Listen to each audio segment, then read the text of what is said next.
apparently the guy was head executive, said, sell it, it's a piece of nothing. Now this was a moment when, this was after the George Reeve and Right, all that. right, yeah. It was a bad moment for the comics. It wasn't very hot. But he said, sell it, it's worth nothing.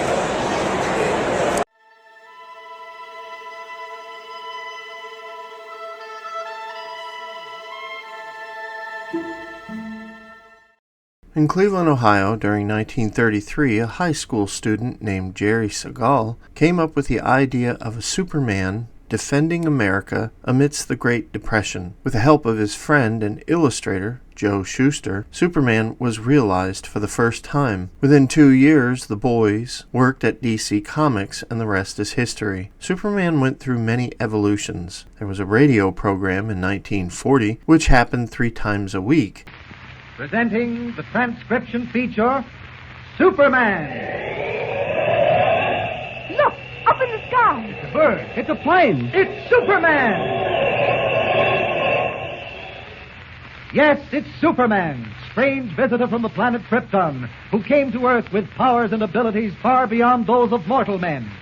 Then there were cartoons in 1941, followed by novels in 1942. In 1948, Columbia Studios made a 15-minute film called Superman and followed it up with another film called Atom Man vs. Superman. Both starred Kirk Alyn as Superman and Noel Neill as Lois Lane.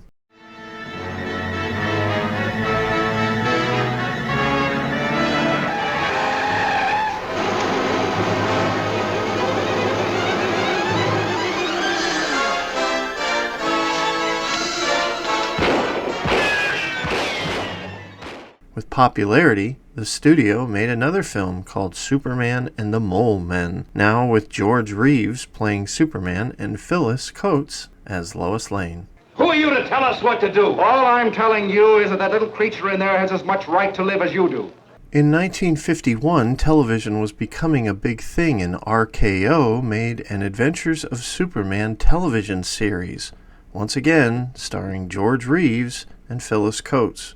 As the years went on, Superman just grew in popularity. Affordable comics were the norm, and it was focused directly towards kids. More merchandise appeared as a result. There was even a Broadway musical in 1966. Superman became part of an American mythos as he fought Nazis in World War II and would go on to fight for truth, justice, and the American way. In a time when you can believe in such things without any cynicism, Superman was all about patriotism and doing the right thing. He was an example for kids to follow, and kids loved him for it, whether boy or girl, because in that time they introduced characters for all kids, ranging from Superboy, Krypto the Superdog, and Supergirl. Even though Superman was positive and patriotic during the late 60s and early 70s, America was not. The hippie movement and young culture railed against the establishment over the Vietnam War, and America was divided.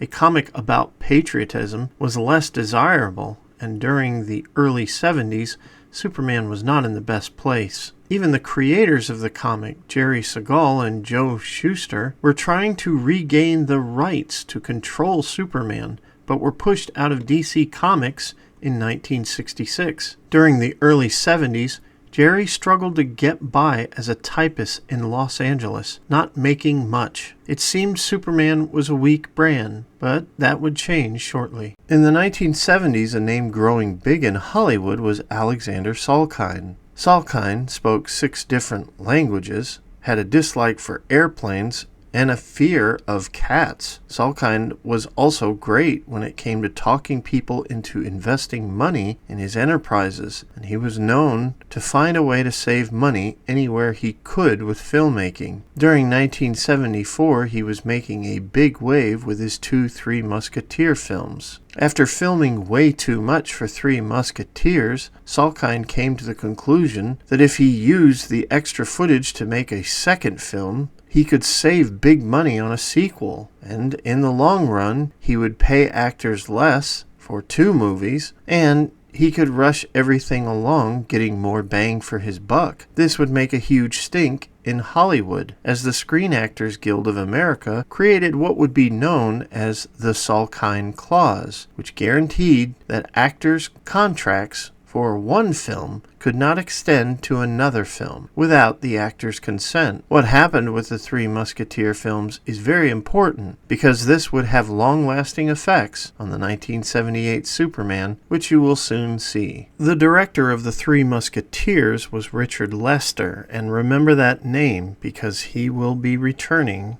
when we will talk about Superman and his sequels later. Nevertheless, the Musketeer film was released and it was a success.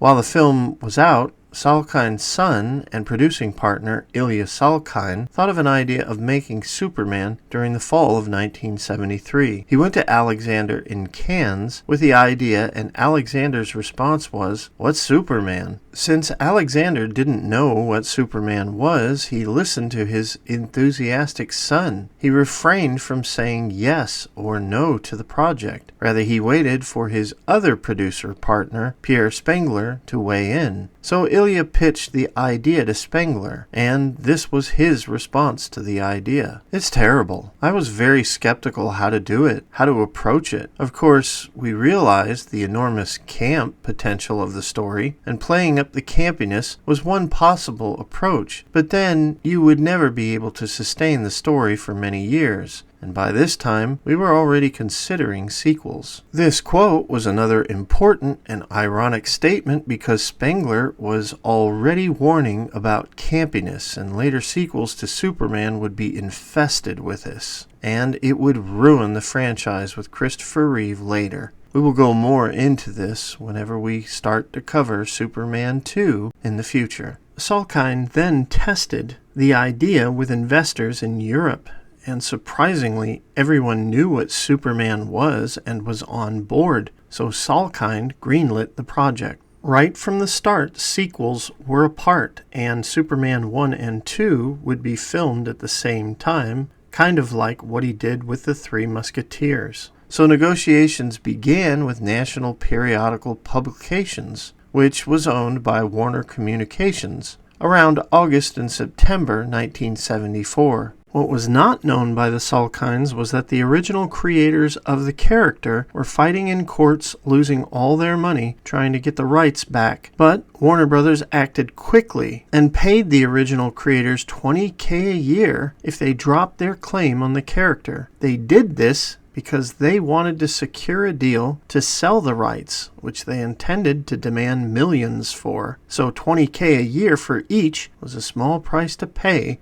for a rich studio. Anyways, the meeting lasted 3 to 4 days, and it was clear DC demanded that the filmmakers be faithful to the legend of Superman, and casting was important to the owners of the IP. Things seemed good, and so they sent Pierre to New York to finalize a contract, but it took a lot longer to mash out the details. Pierre would stay for 6 weeks, negotiating 10 hours a day, sometimes 7 days a week, and at the end, the contract was 70 pages thick. In the agreement, those owning the IP had veto power over casting, the writer, the final script, and how Superman was portrayed, along with other various details. The rights were sold for $3 million, lasting 25 years, according to Ilya Salkind. For the first screenwriter, William Goldman, who wrote the novel for The Princess Bride, was approached. Goldman recently won an Academy Award for his Butch Cassidy and the Sundance Kid script, and he just finished another screenplay for Robert Redford called All the President's Men. Goldman was interested in Superman, but lacked the confidence over how to approach the material, so he passed. Then the Salkinds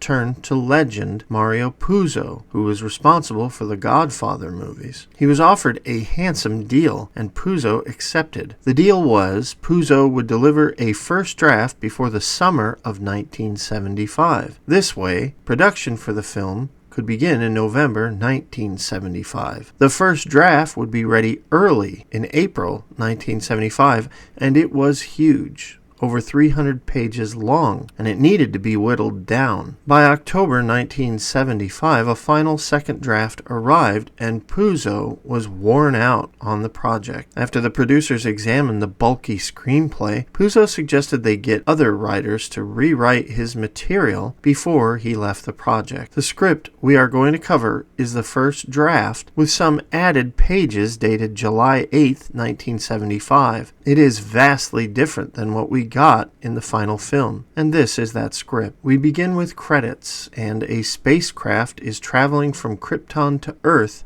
as the planet is destroyed behind the ship. At the end of the credits, Earth would be center screen, with Superman on one side and four supervillains consisting of General Zod, Professor Vaycox, Jax and Crew L staring back on the other side of the planet, foreshadowing the duel to come. When the movie starts proper, we focus on Jor-El, trying to convince the Council of Krypton to build ships and flee the destruction about to befall their planet. They do not accept his findings. Jor-El submits to their ruling, but asks as a precautionary measure that ships be built, and silently a lottery with citizens occur to at least evacuate a small number of people where they can be taken to Earth in the event that his findings are true. He explains that their powers on Earth would be greater than the population on that planet, and therefore they would have an edge to survive. Of course, Jor-El is shot down again, and warned that if he defy the Council, he will be placed in the Phantom Zone, where General Zod and the other villains can be seen swirling in space void. We cut tonight at Jor-El's house, where his wife Lara is questioning him on the lonely education of their child during his trip to Earth as they catalog knowledge for his training. We then cut to the Council, where it is reported that Jor-El is building a ship of some kind, and the Council orders that he be arrested.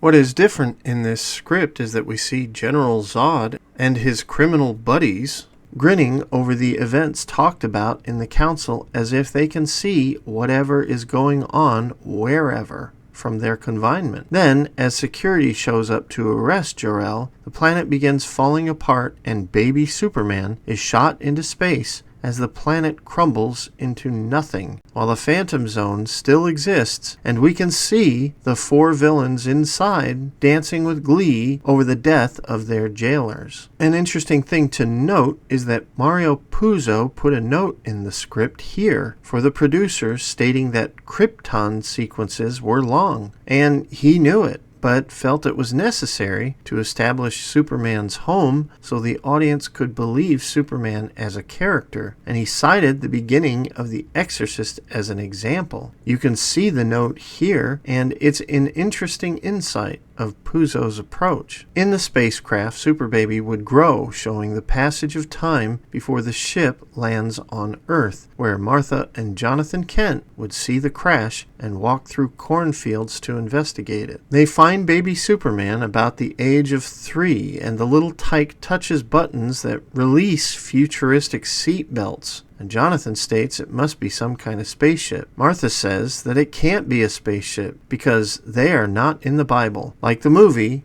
they get back to the road and Jonathan Kent has to change a tire and the support gives way while the boy holds the truck up, forcing the adults to realize that this boy is clearly not like them.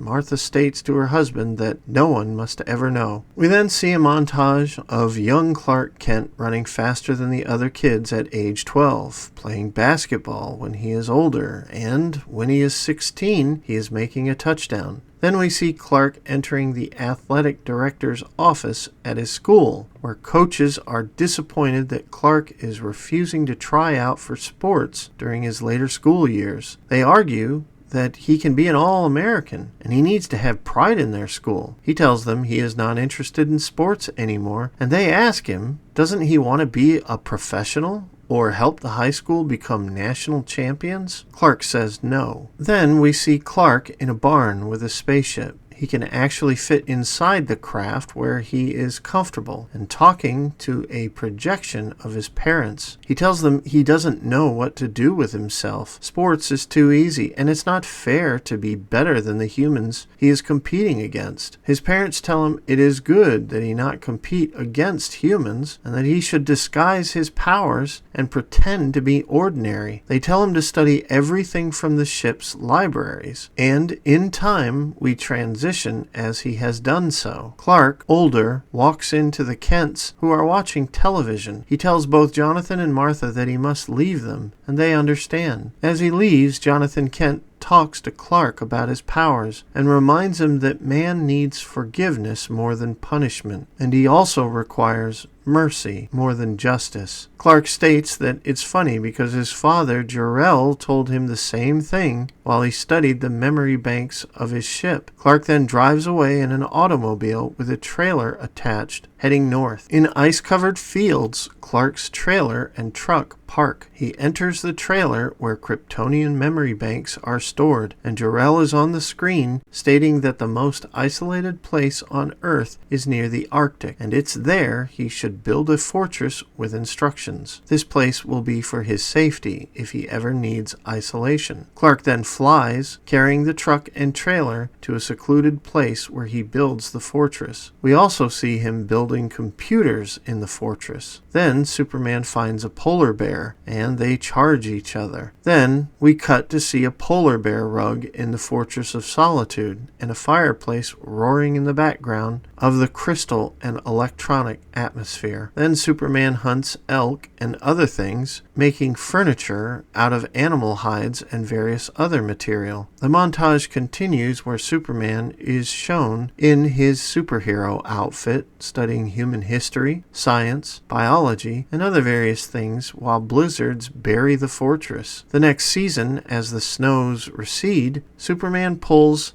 the costume of Clark Kent out of his bedroom, and he leaves the fortress, ready to start his new life. In Metropolis, Clark is walking down the street when two taxis crash into each other and hit Clark. The drivers jump out thinking they killed him, but Clark rises from the ground casually, pushing a car off his foot, and remarks, "Sorry, fellows." While everyone stares at Clark in amazement, he walks off. During Clark's commute, he walks by homeless beggars who ask for $1 so they can get a cup of coffee.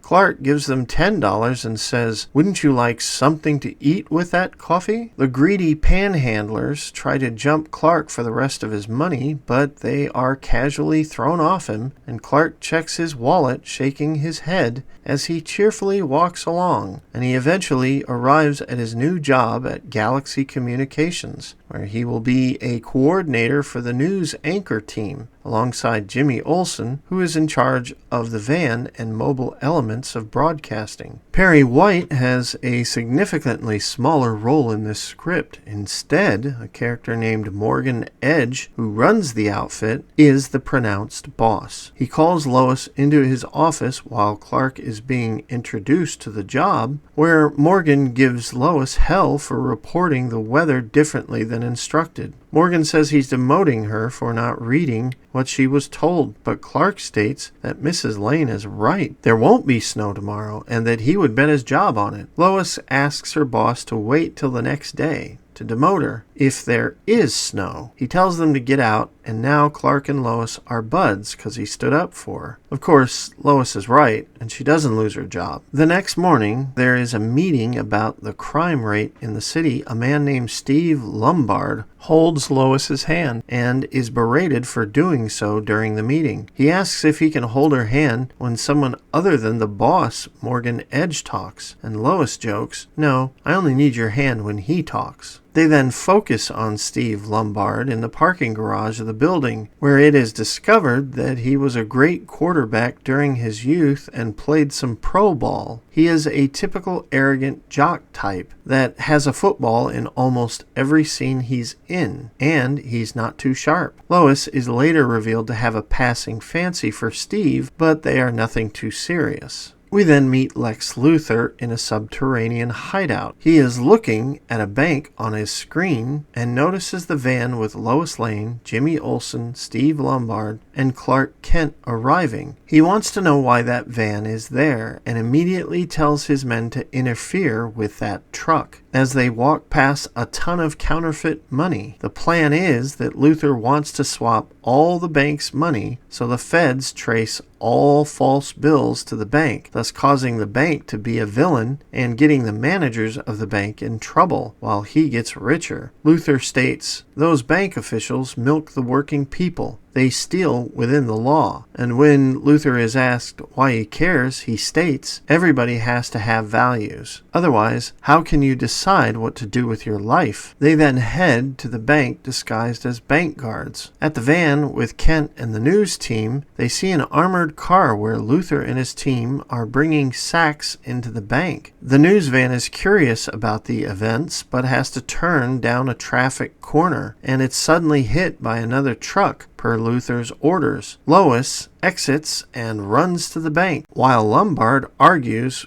with the vehicle that hit them. In the bank, Luthor and his team have switched the money, and when they leave, Lois runs up to them and tries to interrupt them. Luthor, not having it, tells his crew to throw her in the armored car with the money. As they drive away, a figure is standing in the street blocking the escape. It is Superman. A henchman asks, "What is that?" And Luthor states, "Who, not what. That's a man in a circus costume. Run him over." Of course, the truck fails to run him over, and Luthor and his goons exit the vehicle, shooting at Superman, while Luthor's girl Eve stuffs money in her blouse before running from the scene. Luthor tries to take Lois a hostage, but fails. However, when Superman grabs Luthor, two goons try to lock themselves in the truck with Lois, and Superman lifts the truck over his head, shakes it a bit like a salt shaker, then opens the door, spilling all people out of the truck. Luthor manages to escape. Back at the news office, Edge doesn't believe a word about this Superman and says that everyone is fired. Then Lombard says, "We have all of this on film." They then run the story, and it is Clark Kent who reports it live for cameras. At his lair, Luthor watches in disgust while his henchmen debate this super person as a fake, but Luthor tells them they are up against something that is a worthy adversary. He actually says, "We are going to have fun, my dear fellow evildoers. A great deal of fun." Then there is a long segment in the newsroom where Lombard and Lois mess around,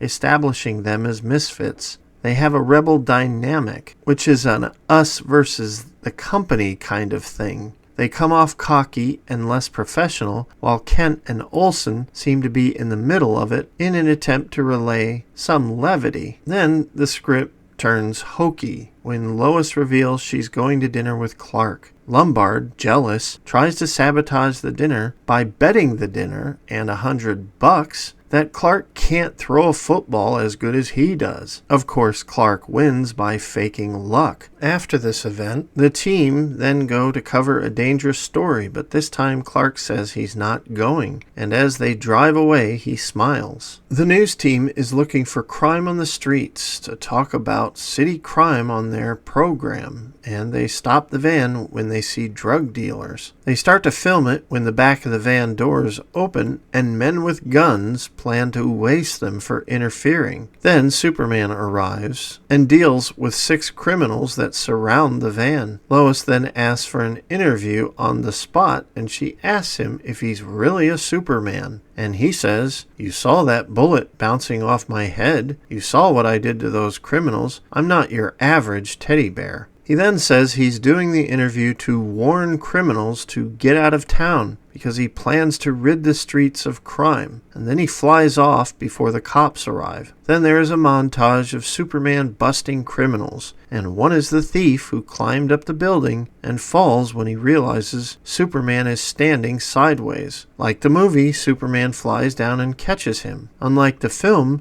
the burglar, stunned, notes that Superman saved him, and his campy reply is, "But I can't save you from jail." Then Lois and Olsen are in danger at a park, and Clark runs away, feigning cowardice. Then Superman appears. Later, Lex Luthor is sleeping, and 4 Kryptonian supervillains in the Phantom Zone are communicating to him in his dreams. They tell him to use the planet Krypton against Superman, and Luthor opens his eyes. He actually sees General Zod and his henchmen, and then returns to sleep. The next morning, he knows he has to find a piece of Krypton to defeat Superman. Meanwhile, Clark Kent reports that crime has dropped in Metropolis 75%, and that the president wants to meet with the Man of Steel, hoping to help crime in other cities in the United States, while Luthor steals kryptonite from the Metropolis Museum of Natural History. Then, Lois, Clark, Olsen, and Lombard are sent to cover terrorists who are threatening to blow up oil refineries in Iran.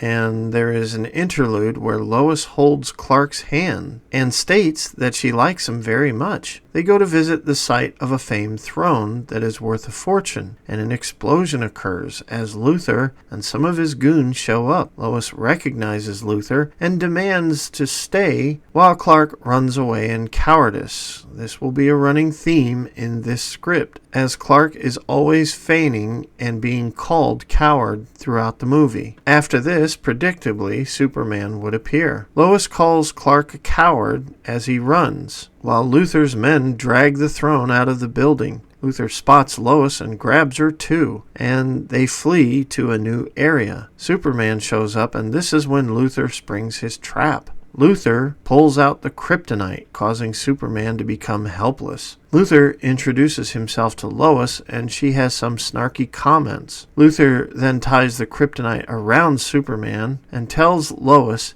he intends to hold her and Superman for ransom. At the site of the crime, Jimmy Olsen and Steve Lombard are talking to a general named Ahmed, who states they will find the criminals and return Lois and Clark to safety. Olsen doesn't trust the man and tells Lombard they should tail him. They discover that the general is in cahoots with Luthor, and the two decide to free Lois and Clark. Jimmy tells Lombard that this is no football game, and losers will be buried. Hijinks ensue, and Lois manages to get Superman's kryptonite belt off, while Jimmy and Lombard serve as a distraction while they get away. When Olsen is in danger, Superman arrives to save him as a ton of Arab villains stab at Superman. In an attempt at more campiness, Superman throws all the men away, and a dozen red fezzes fly up in the air while the group escape. Luthor also escapes, and the next morning, Lois, Lombard, and Olsen see Clark sitting in the lobby of their hotel room. They give him grief, and when they arrive to their plane, Lois explains that she has the kryptonite with her in a lead briefcase,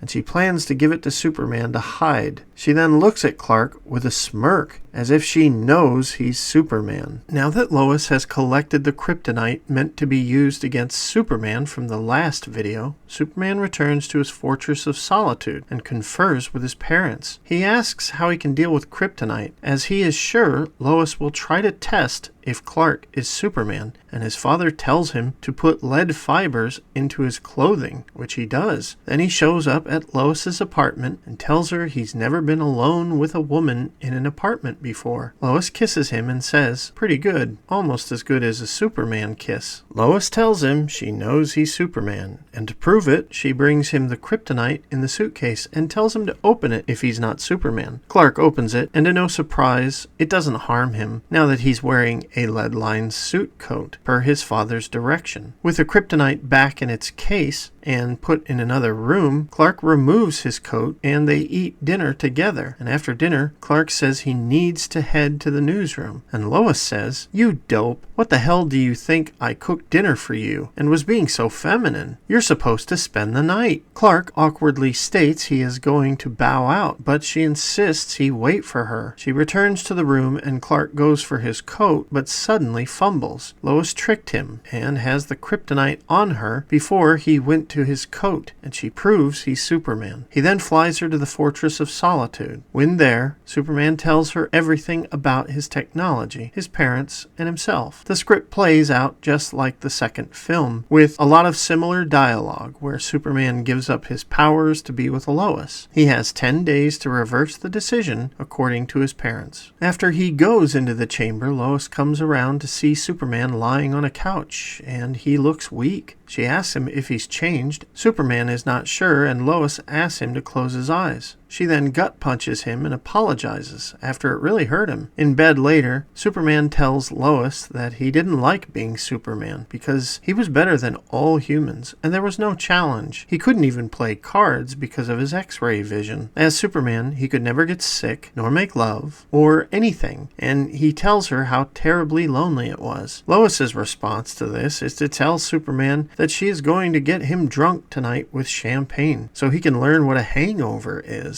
Later that night, while Superman is sloshed, for a more comedic tone, Superman states he never needed to sleep, eat, or drink, but did it to blend in, and states he likes it now, actually. The script specifically states all this should be discussed like dopey drunks for humor. He also states that he was tired helping everyone. It will be nice to have a break, to which Lois would say in a drunken stupor, "You're right, you're not so wonderful anymore." Clark tries to explain, and then asks Lois if she understands, but she replies, "Not really, but now I believe you really are an ordinary earthling. You sound dumber." In the morning, Superman has a hangover, and Superman is delighted that it hurts, and he in fact is hungover. Then they take a car trip from the Fortress of Solitude to have dinner. Where was the car? Was it his old truck? Anyways, the mean truck driver appears and two of his pals are pissed Clark and Lois are in their booth. Clark stands up to them and gets his ass kicked. Then, when they leave after the cops are called, Lois tells Clark he was brave to fight 3 men without his powers, and he states that he also has to face the fact that now as a human, he is no longer smarter like he used to be, to which Lois and Clark both laugh over the event. Wait, are we in a comedy now? Then we cut to Clark, who is now on the news, and somehow Lois and Clark got back to civilization with ease in under 2 days of him becoming human. And we will go into that in a minute. Luthor is watching them on television and tells his crew, after some more campy dialogue, that he intends to assassinate the Pope. We then cut to Lois, Clark, Jimmy Olsen, and Steve Lombard exiting a plane at the Vatican. Lois's purse is snatched by a kid, and Clark chases after him only to fail in the attempt. Then Lois and Clark check into a hotel room, and she asks him, 2 of your 10 days have gone by. What do you think? So Superman became human, spent the night with Lois, drunk at the Fortress of Solitude, then went to a diner, got beat to hell, then got to Metropolis in time to do a news report, and then flew to the Vatican within 48 hours' time of becoming human. It makes no damn sense.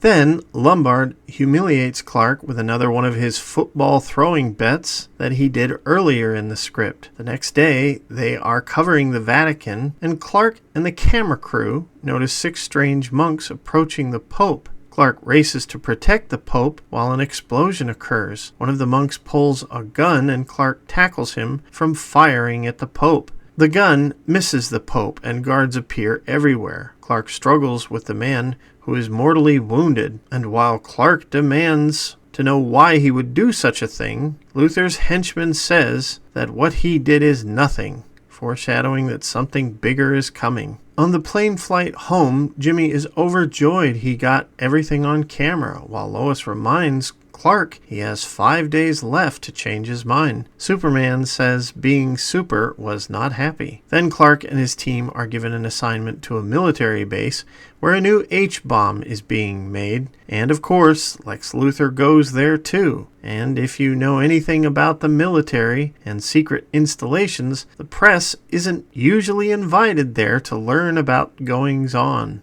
Anyways, in this script, they teach the press what they are doing exactly with their nuclear experiments. And then they go to lunch. This is interrupted when Lex meddles with a nuclear reactor, and men in radiation suits are involved in the aftermath. Kent suffers severe radiation due to this event, so much so that he is dressed like a mummy and the doctors state he's going to die. Kent whispers to Lois to get him to the Fortress of Solitude. The next scene has Clark's team disguised as doctors and smuggling Clark from the hospital to an airplane, where Olsen and Lombard easily fly the plane to the Fortress of Solitude and land with no problems. When they arrive, Olsen states, "I can't believe Clark Kent is Superman." The character of Lombard, one note as always, states, "No wonder the son of a bitch always beat me." They put Superman in the chamber, and with ease he is turned back into his normal, indestructible self. Later, Superman serves them a drink in thanks, and Superman says he'll never forget what they did, but they will. They look perplexed, and everyone drinks, although Lois fakes drinking suspicious. Olsen and Lombard pass out, while Lois fakes passing out, and when they wake up, they all forget what happened after the army base. Lois knows.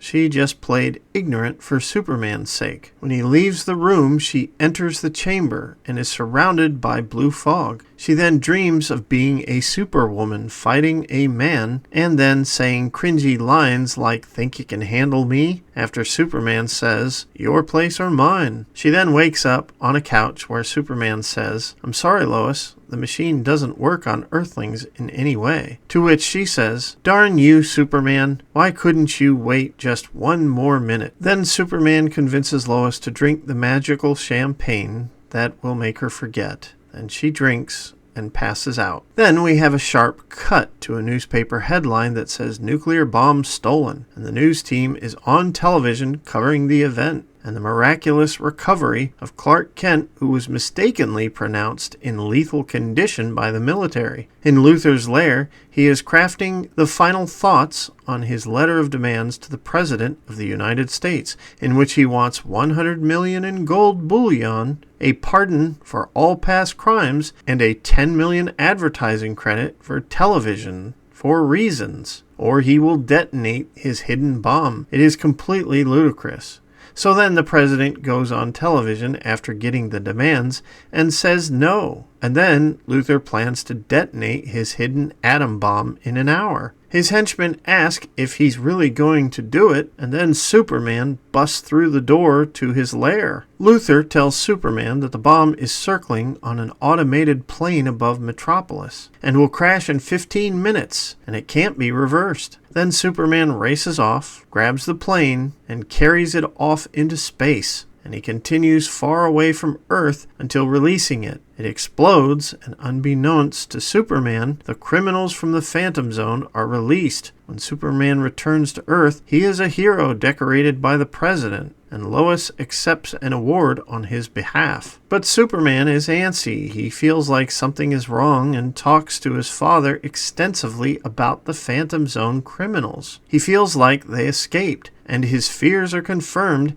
as they approach Earth. Superman puts on his lead-lined clothing and grabs the suitcase with the kryptonite, flying out of the Fortress of Solitude. The 4 Phantom Zone criminals have left a trail of destruction where they touched down, killing many, destroying homes and cars. They are on a highway when Superman lands to face them. One of the criminals, Jax demands Superman join them, and that they could see everything, and knows who he is. Superman then says, "There's no way out. I have to kill the 4 of you." Then we have a fight, and it ends up in Metropolis, where Jax rips off the belt of kryptonite and throws it far away as both he and Superman crash into a building, thus making it collapse on them. Superman is thrown through a high-rise, and the streets turn into a mess as Superman's and villains crash to the ground. Wounded, Superman flees, and he is chased by the villains into Lex Luthor's lair, complete with mazes and hologram emitters that Luthor uses to mask his movements when he's in danger. Superman uses the holograms to emit copies of himself to trick the villains while he collapses. In another part of the maze, Superman wakes up on a couch where Luthor and some of his henchmen have administered first aid to the Cape Crusader. He asks why Luthor helped him, and he says, "Common sense. I can do business with you because you're honest,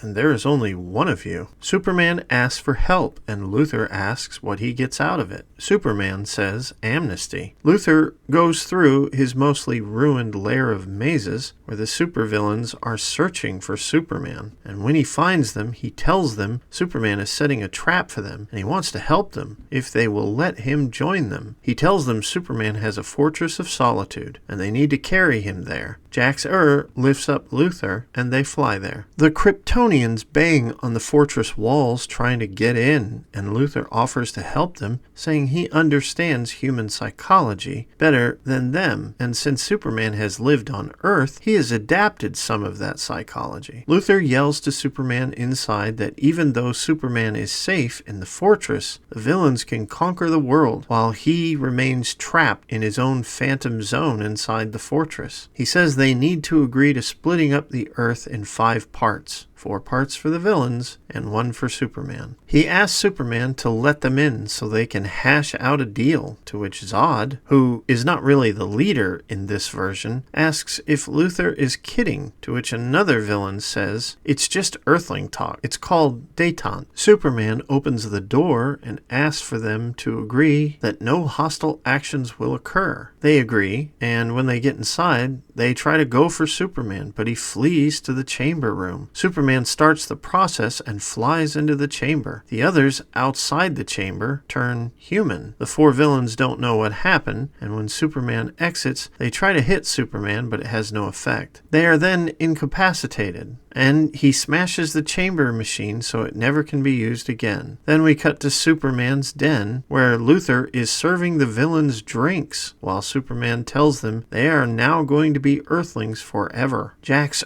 states that Superman is now responsible for their safety, while the villain Professor Vaycox says, why not make us good? Then we can get along. Superman states he's giving them a fresh start, and as they drink the liquid, he tells them they are going to forget everything about who they are and will fall asleep. When they wake, they will have a new chance at a new life. After they all fall asleep, Superman tells Luthor he should drink. But Lex says he is what he is, and no drink will change that. Superman smiles, tells him to drink, and Lex asks him if there is drug in the drink. Superman says, no, after all, you did save the world. Then the credits roll, but there is an end credits scene where Clark is on television summing up the world problems between nations preparing to fight environmental problems, while Lois watches. Clark states that no Superman can save us from these problems, that we have to save ourselves. When Puzo finished his second draft in November 1975, he had a job done and walked away from the project. So the Salkinds brought in more writers, like Robert Benton from Bonnie and Clyde, and the writing team Leslie and David Newman. These screenwriters revered Superman. You know, a couple of friends said, why would you want to do that? A comic book, blah, blah, blah.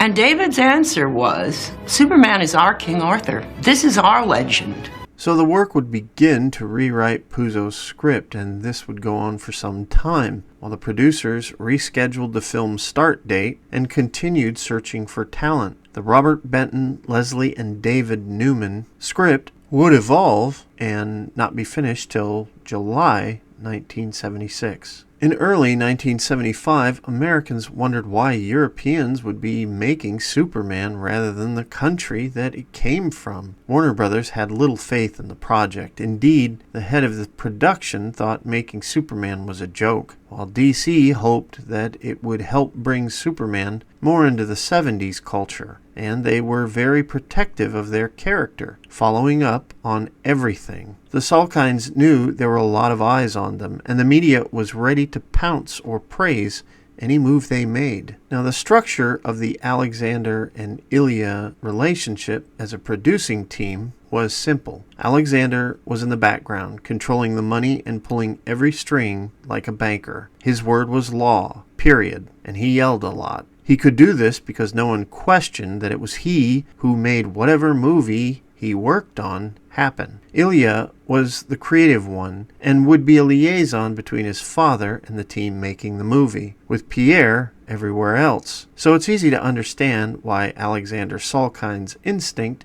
matched both Warner Brothers and DC Comics, which was named National Periodical Publications at the time. He wanted a big star to play Superman, regardless if he looked like the 30-something-year-old, as he considered makeup and hair color could make whoever look like Superman in his eyes. So the first name Alexander threw out there was Robert Redford. Though Spengler and Ilya Salkind were not 100% on board with the idea of Redford playing Superman, he was an approved casting choice that was allowed per the rights negotiations. The studio had a list of pretty much every star they approved to play Superman, and a ton of actors should have never been on that list. Some examples were Al Pacino, Clint Eastwood, Dustin Hoffman, James Caan, Steve McQueen, and even Cassius Clay, a.k.a. Muhammad Ali, to play Superman. And all these people were considered. Many were pursued, and we will cover some of them later. A big name meant attention, and that was what the senior Salkind focused on right out of the gate to get some buzz for the production.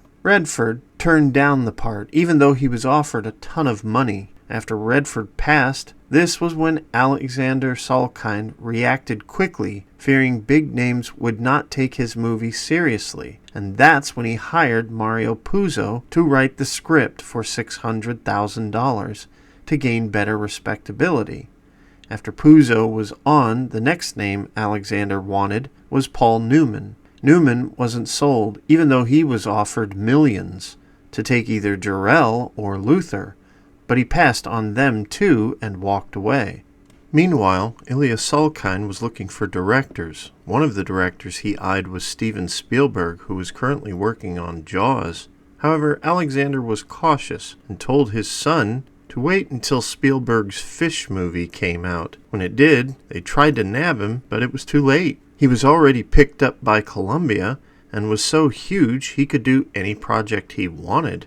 They even talked with George Lucas, but he was too busy with Star Wars. Other great directors looked at was William Friedkin, Peter Yates, John Gilliman, Sam Peckinpah, until Ilya thought of Goldfinger director Guy Hamilton and approached him. Hamilton was interested, and now that he was on board, Salkind was panicking that no matter how huge the money offers were, big actors picked so far passed. And this inevitably could make the production look unappealing to audiences and talent. Ilya Salkind's response was simple. After Newman said no, then I said to my father, look, let's forget Superman. We're never going to get a Superman that really works at this point. I said, well, let's get a huge star for Jor-El and a huge star for Lex Luthor. At around this time, Dustin Hoffman was being courted for Lex Luthor, and he was interested, but in time, of course, he wouldn't work out either. But then someone reached out to Ilya saying he knew Marlon Brando, and they could help them procure him. Brando was currently involved with Apocalypse Now. Brando wanted over $2 million and a large percentage of ticket sales. In the end, he would be paid $3.7 million for his role, and he would get profits from the film as well. It was the biggest paid actor paycheck in history at that time. It was a major deal, and it was covered everywhere. With the press talking about Superman, the publicity engine for the film went into high gear, noting that with such a serious actor and Puzo writing, this Superman was going to be different. Immediately after Marlon Brando signed, Warner Brothers changed their attitude and said they wanted the American rights to the film. Within weeks, Gene Hackman signed to be Lex Luthor in 2 films for $2 million.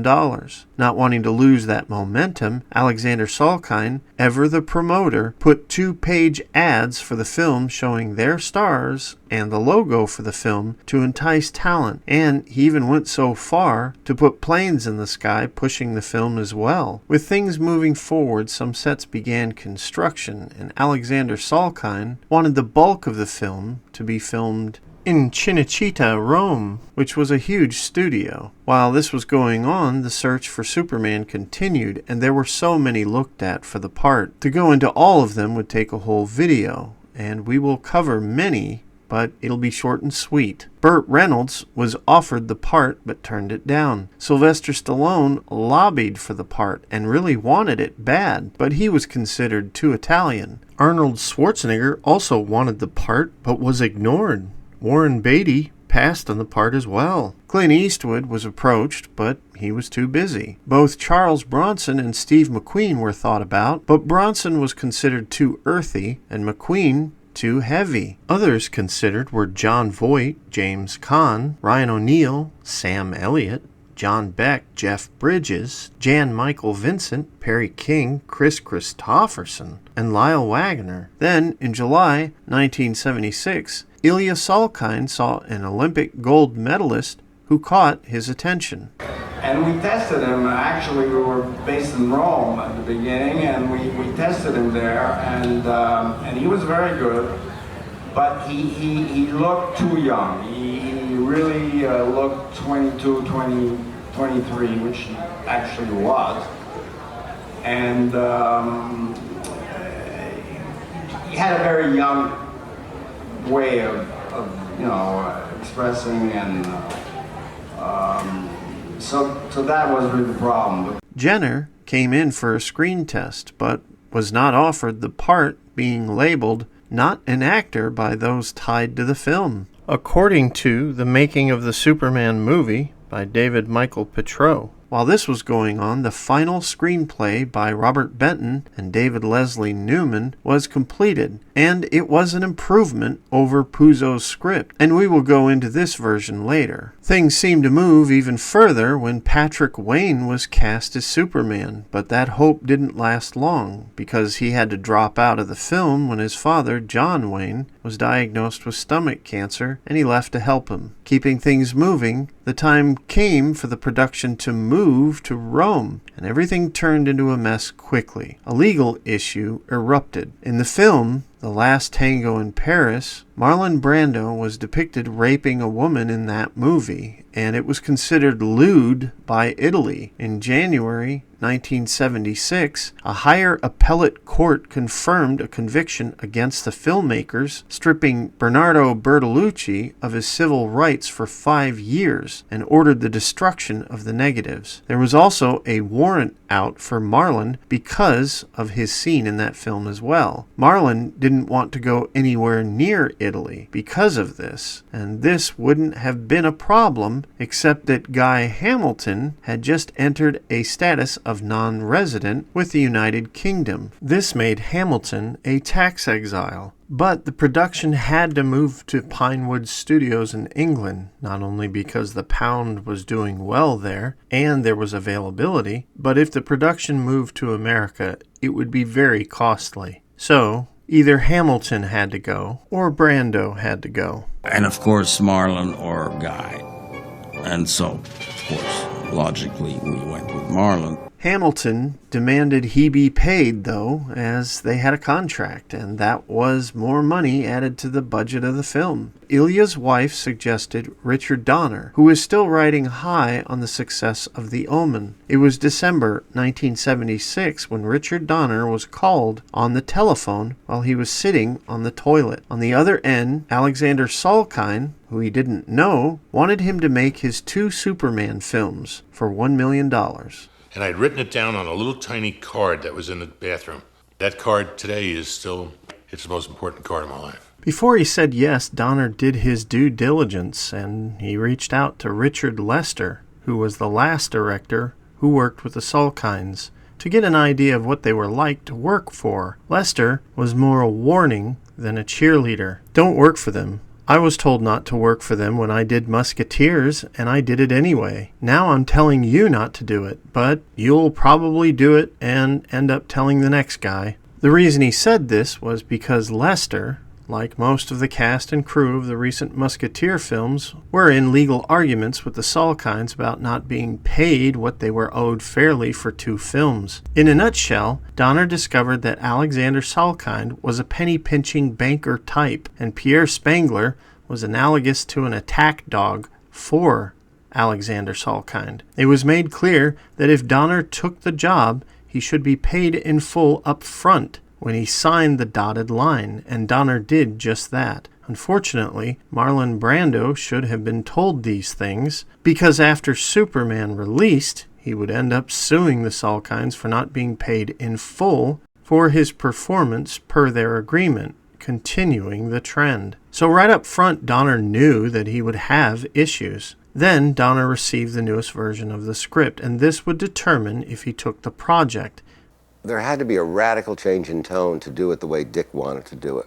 Their approach was kind of a parody on a parody. When Richard Donner was sent the screenplay before he signed to do Superman in December 1976, he was a bit concerned with the camp inside that script by Robert Benton, Leslie Newman, and David Newman, dated July 1976. This version started in a city during the Great Depression as the camera pans away, traveling deep into the sky, beyond the Earth, and through the galaxy to Krypton. Everything with the Council and Jor-El is similar to Puzo's material, except now the Phantom Zone criminals are named appropriately Non, Zod, and Ursa. There is a fourth villain named Jack L, but the writers did not desire to describe this character, thus making it easily evident that he was soon to be cut from the project. Superman's ship goes to Earth, and the baby encounters the Kents, just as the finished product. 5 years later, a sheriff visits the Kents about one of their cows that keeps wandering off. The sheriff visits Clark, and he explains the animal is sweet on a bowl, and that's why it keeps wandering. The sheriff leaves, and in a moment Clark notices the sheriff dropped his fountain pen. As the police officer drives away, Clark goes outside saying he forgot his pen. And then Clark races off. Jonathan says, "That's my boy," kind of. He runs through cornfields and besides a train, where a young Lois Lane sees Clark running alongside. She tells her parents, but they don't believe her. When the sheriff arrives at his station, Clark is there, and the sheriff is stunned when Clark hands him his pen. Back at home, Martha Kent tells Clark he's a good boy, but stunts like that with the sheriff is dangerous, and it makes him stand out, and that we Kents don't like show-offs. A body's got to be humble, even if he knows that he's better than his neighbors. Then Jonathan suffers a heart attack and dies. Like the film, Clark leaves, but his mother gives him Jonathan's watch, telling him to remember them. Then we have the montage of Clark hitchhiking north into Alaska. We then cut to an Eskimo standing outside his igloo, and he spots a thin-jacketed man walking in the distance. He laughs and then enters his house mumbling. His wife goes to the door to see what he's going on about, but sees no one. Then they show the construction of the Fortress of Solitude, and in this script it is crystalline, like the movie, rather than metallic like Puzo's script. Just like the film, Jor-El schools Clark, and then we are in Metropolis, where cabs crash into each other, and Clark acts like he's unhit from the accident. When the men look at their car, the engine is crushed by the imprint of a human body. Then the newsroom at the Daily Planet is introduced exactly like the movie. Like the film, Clark and Lois exit the building, but instead of one gunman, there are two, and they just robbed a liquor store. Two cops show up, and one of the hoods take Lois as a hostage. Clark follows, acting scared, while a gunfight erupts. Lois faints, and some of the bullets bounce off Clark, but no one notices, and some of the bad guys fall. Clark stops a bullet from hitting Lois just before the cops enter the alley. Later, Clark and Lois are walking, and a purse snatcher grabs her purse. She chases after him into an alley, but fails to get it. Clark arrives and states that it wasn't worth it after describing the contents of her purse like the film. We are then introduced to Otis, who enters an out-of-order fancy toilet. He looks to see if anyone is present and then flushes the toilet,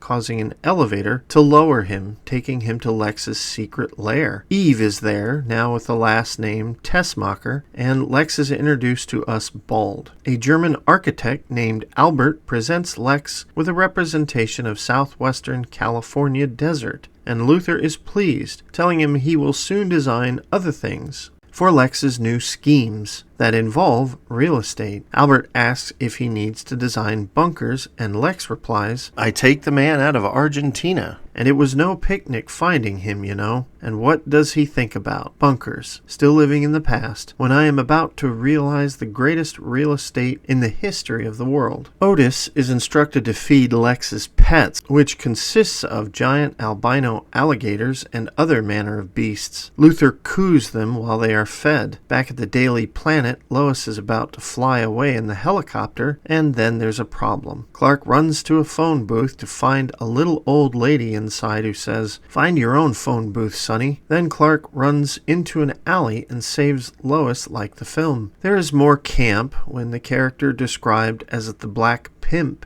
who says, "That's a bad outfit," asks who his tailor is as he flies away. And people in the crowd say, "It's a bird." "No, it's some kind of plane." And then, "Damned if I know, lady." After Superman leaves Lois, he then goes around fighting crime. He deals with the burglar on the building. As Superman flies around, people cheer him, and he waves back during the night. He then interferes with thugs stealing televisions, and one of them comes up behind him with a crowbar, hitting him in the head like the film. Superman then finds kids spray painting a wall, and with his heat vision, Superman writes, "Do not write on walls," scaring them away. We then cut to the police sergeant humoring Mooney, who saw a man flying like a bluebird with a red cape. They then walk outside where they see Superman flying. Then Superman helps the girl with the cat, and as people look into the sky for Superman, Otis is walking among them, pickpocketing those unaware of his presence. Then a man is thrown into the water with concrete on his feet, and the thugs who did it drive away. Superman saves the man and then deals with the bad guys on the boat. Then we are back to crowds with Otis still pickpocketing in delight, and he runs down an alley where Superman stands, pointing at him. Otis will later get free, though, before the night is over. We then cut to a drug deal where hoods state they have about 20 million worth of product, and Superman blows the white drugs everywhere, causing it to be like a blizzard. They are covered in the stuff and easily dispatched. Then Superman narrows in on the two men who tried to kill the man in the water earlier in a cement block. He grabs their Cadillac by the bumper and lifts the back of their car up.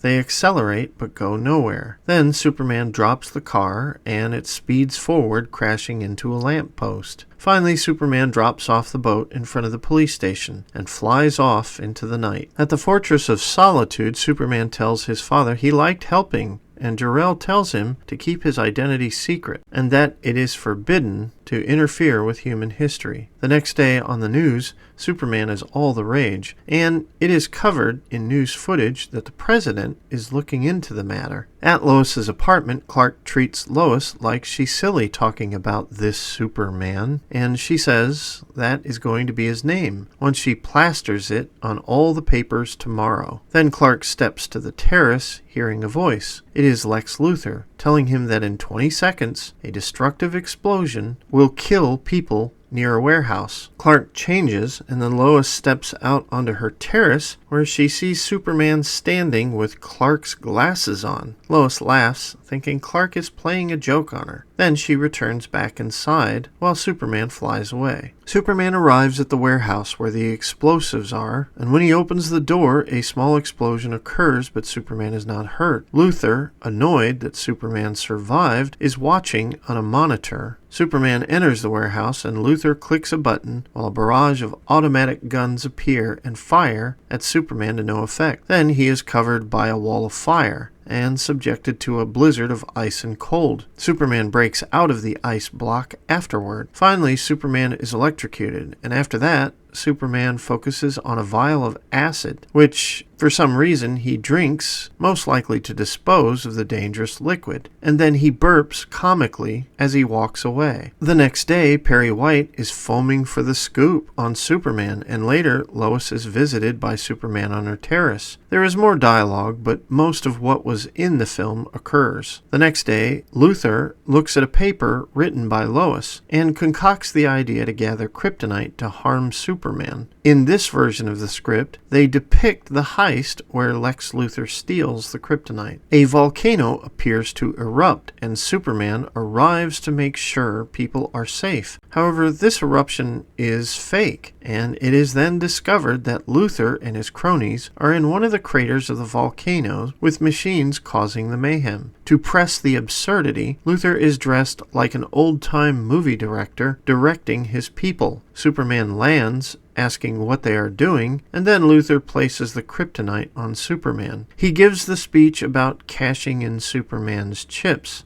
Like a banker, Luthor intends to leave the site and cause the volcano to erupt for real, burying Superman underneath with kryptonite around him, thus imprisoning him forever. When the time comes to flee, Luthor, Albert, and Otis head out. Tessmacher is not as fast, and a cave-in occurs, causing her to be trapped with the weak Superman, who is suffering from kryptonite. Of course, Eve saves him from the kryptonite, and she laments that she just can't get it on with a good guy. Superman saves her in return. Clark returns to his job, finding Lois in California looking for a story. Frustrated, Superman flies around the city looking for Lex Luthor. As he flies above looking down for bald men, he sees one. He lands and grabs the shoulder of a bald man to seize him. The man turns around and it is Telly Savalas with a lollipop and a big grin. He says, "Who loves you, baby?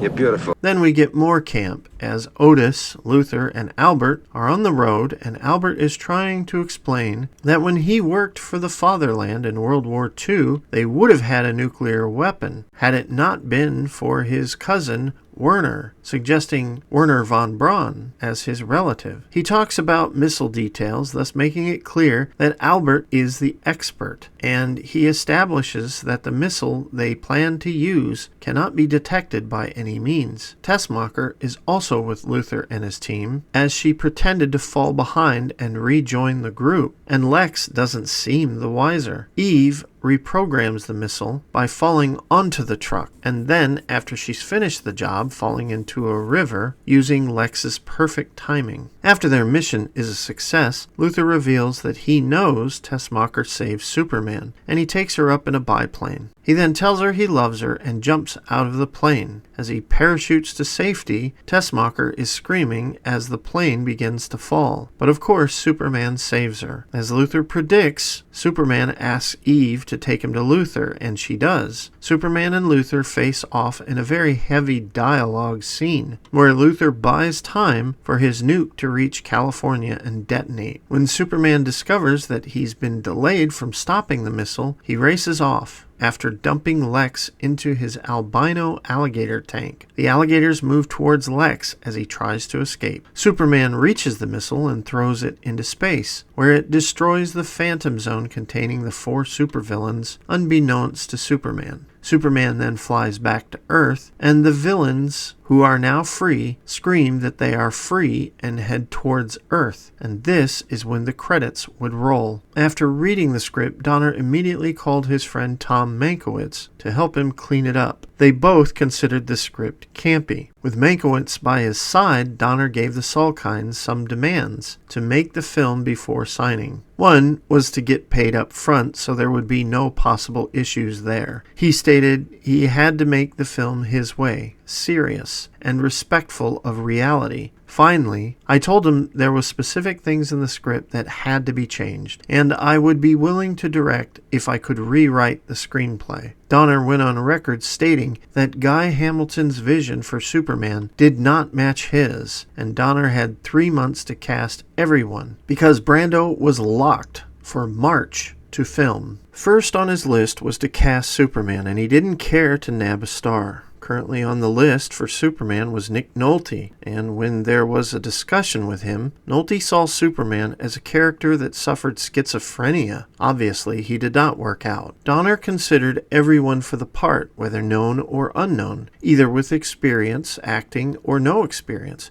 and that included a producer's dentist. Yet Christopher Reeve was always in the background, because casting director Lynn Stallmaster kept putting his folder on the top of the pile and promoted the actor. When Donner first saw Reeve, he stated he was too young and skinny. After Nolte, the next one considered for Superman was Neil Diamond, whose agent kept pushing for him to get the part, but it didn't work out. Even James Brolin, Christopher Walken were also considered. Yet Stallmaster was insistent to get Reeves back, and finally, in February 1977, on that screen test, everyone was floored by Reeves' take. He hopped off the balcony and said, "Good evening, Miss Lane." And Geoffrey Unsworth looked over at me and went.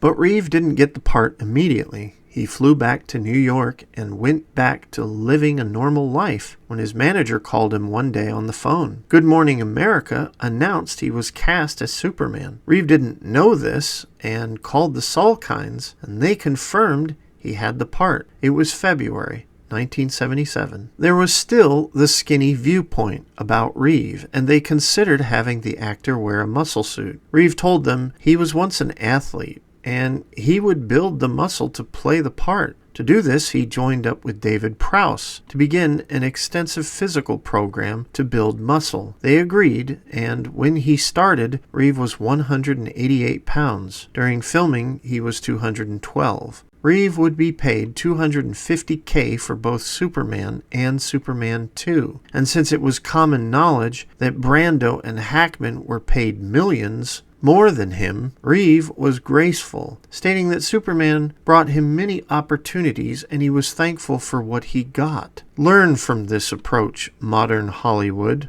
The producers and Donner were quick to cast others. Anne Bancroft and Joanne Woodward were considered for Jor-El's wife. However, Susanna York would win the part. For the villains, Terrence Stamp ruled as Zod, while Sarah Douglas had both the physicality and menace to portray Ursa over other candidates. Jack O'Halloran won none over David Prowse. When March came, the crew was quickly staffed with technicians, hairdressers, wardrobe, carpenters, painters, electricians, riggers, extras, stand-ins, stuntmen, doctors, nurses, and drivers. Then, at 8:30 a.m. on Monday, March 28, 1977, at Shepperton Studios, Marlon Brando was scheduled for his first shot on the film. Before going to the set, Marlon went to Christopher Reeve's trailer to introduce himself, and a delivery also came to Reeves, which had champagne and caviar as a gift from Brando. During the first day of filming, Reeves remained on the set, introducing himself to everyone and watching Marlon work. During a take, while Brando was performing an important scene, someone sneezed loudly on the set, and everyone stood around quiet, wondering if tension was about to occur. That was when Donner yelled out, "God bless you," and "You're fired." It was then everyone relaxed and filming resumed. At the same time they were filming, the search for Lois continued. Up to this point, names had been deleted like Barbra Streisand, who was considered for the part, but they deduced she wasn't right. After seeing King Kong, Jessica Lange was also a thought, but she wasn't chosen either. Jill Clayburgh was inquired about, but she was unavailable. The first week of filming was very positive, with an exciting feeling in the air. But quickly, signs started to show of what was to come. Marlon Brando was suffering from a harsh cold a few days into the shoot, and Donner told Brando to get some rest. Instead of filming his scenes, they focused on test shots for Superbaby, and producer Pierre Spangler began pacing on the set, casting a grim shadow over everyone. With Brando's fee being around $27,000 an hour, Pierre was clearly thinking about the money lost. But Brando would, without being asked, stay an extra day in consideration for Donner and the filmmakers for his sick day. Reeves' first shot was with Brando for Superman 2, and Brando began joking around with the crew and cast between takes. He was lovingly referred to as Marvin Rando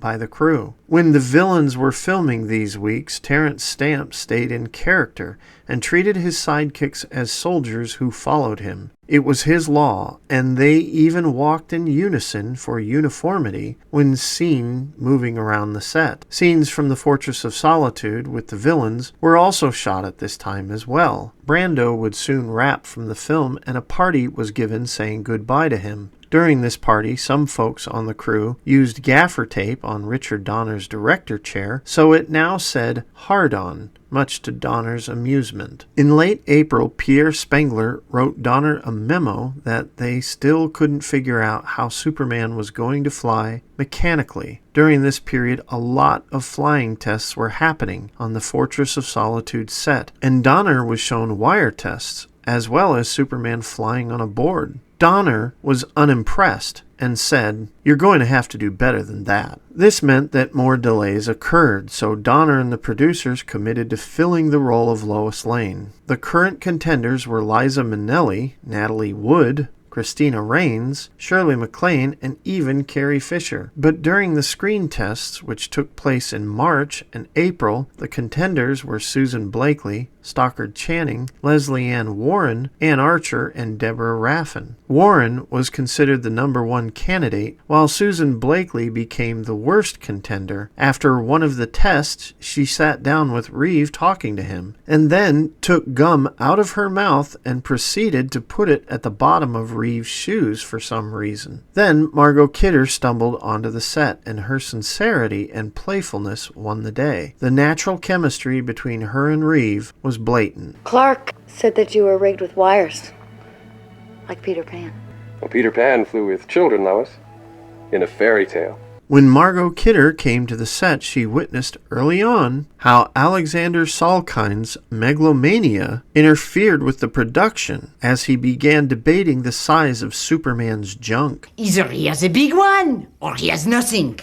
So they put poor Christopher in this various assortment of sizes of codpiece. So Reeve was forced to wear many different sized cod pieces while Margot teased him in good humor. But the bottom line was that Salkind was wasting money on these costume tests and wasting time as well over a small detail that shouldn't have mattered. The not-so-funny thing is, a few weeks later, in mid-May, the producers determined that they were already a week behind schedule, and Alexander began barking at Pierre Spengler to save money, while Spengler banged away on his calculator at his desk trying to figure out expenditures. This was just a month and a half into filming. To augment the delays, the Superman 2 location work for Washington, D.C. was cut indefinitely from the film to make up for lost money. Now, first off, one must understand the expenses that already existed for this film before a single camera rolled. $600K was spent on Puzo, $3.7 million was spent on Brando, $2 million was spent on Hackman, $1 million on Donner, $250K for Reeve. That's $7.5 million just for those 5 people, and it doesn't include crew, other parts, rentals, catering, travel, parties, or a single day of camera rolling. The budget of this film was piling up fast, and part of it was due to the Salkinds. But the 2 main people that got all the pressure was Pierre Spengler,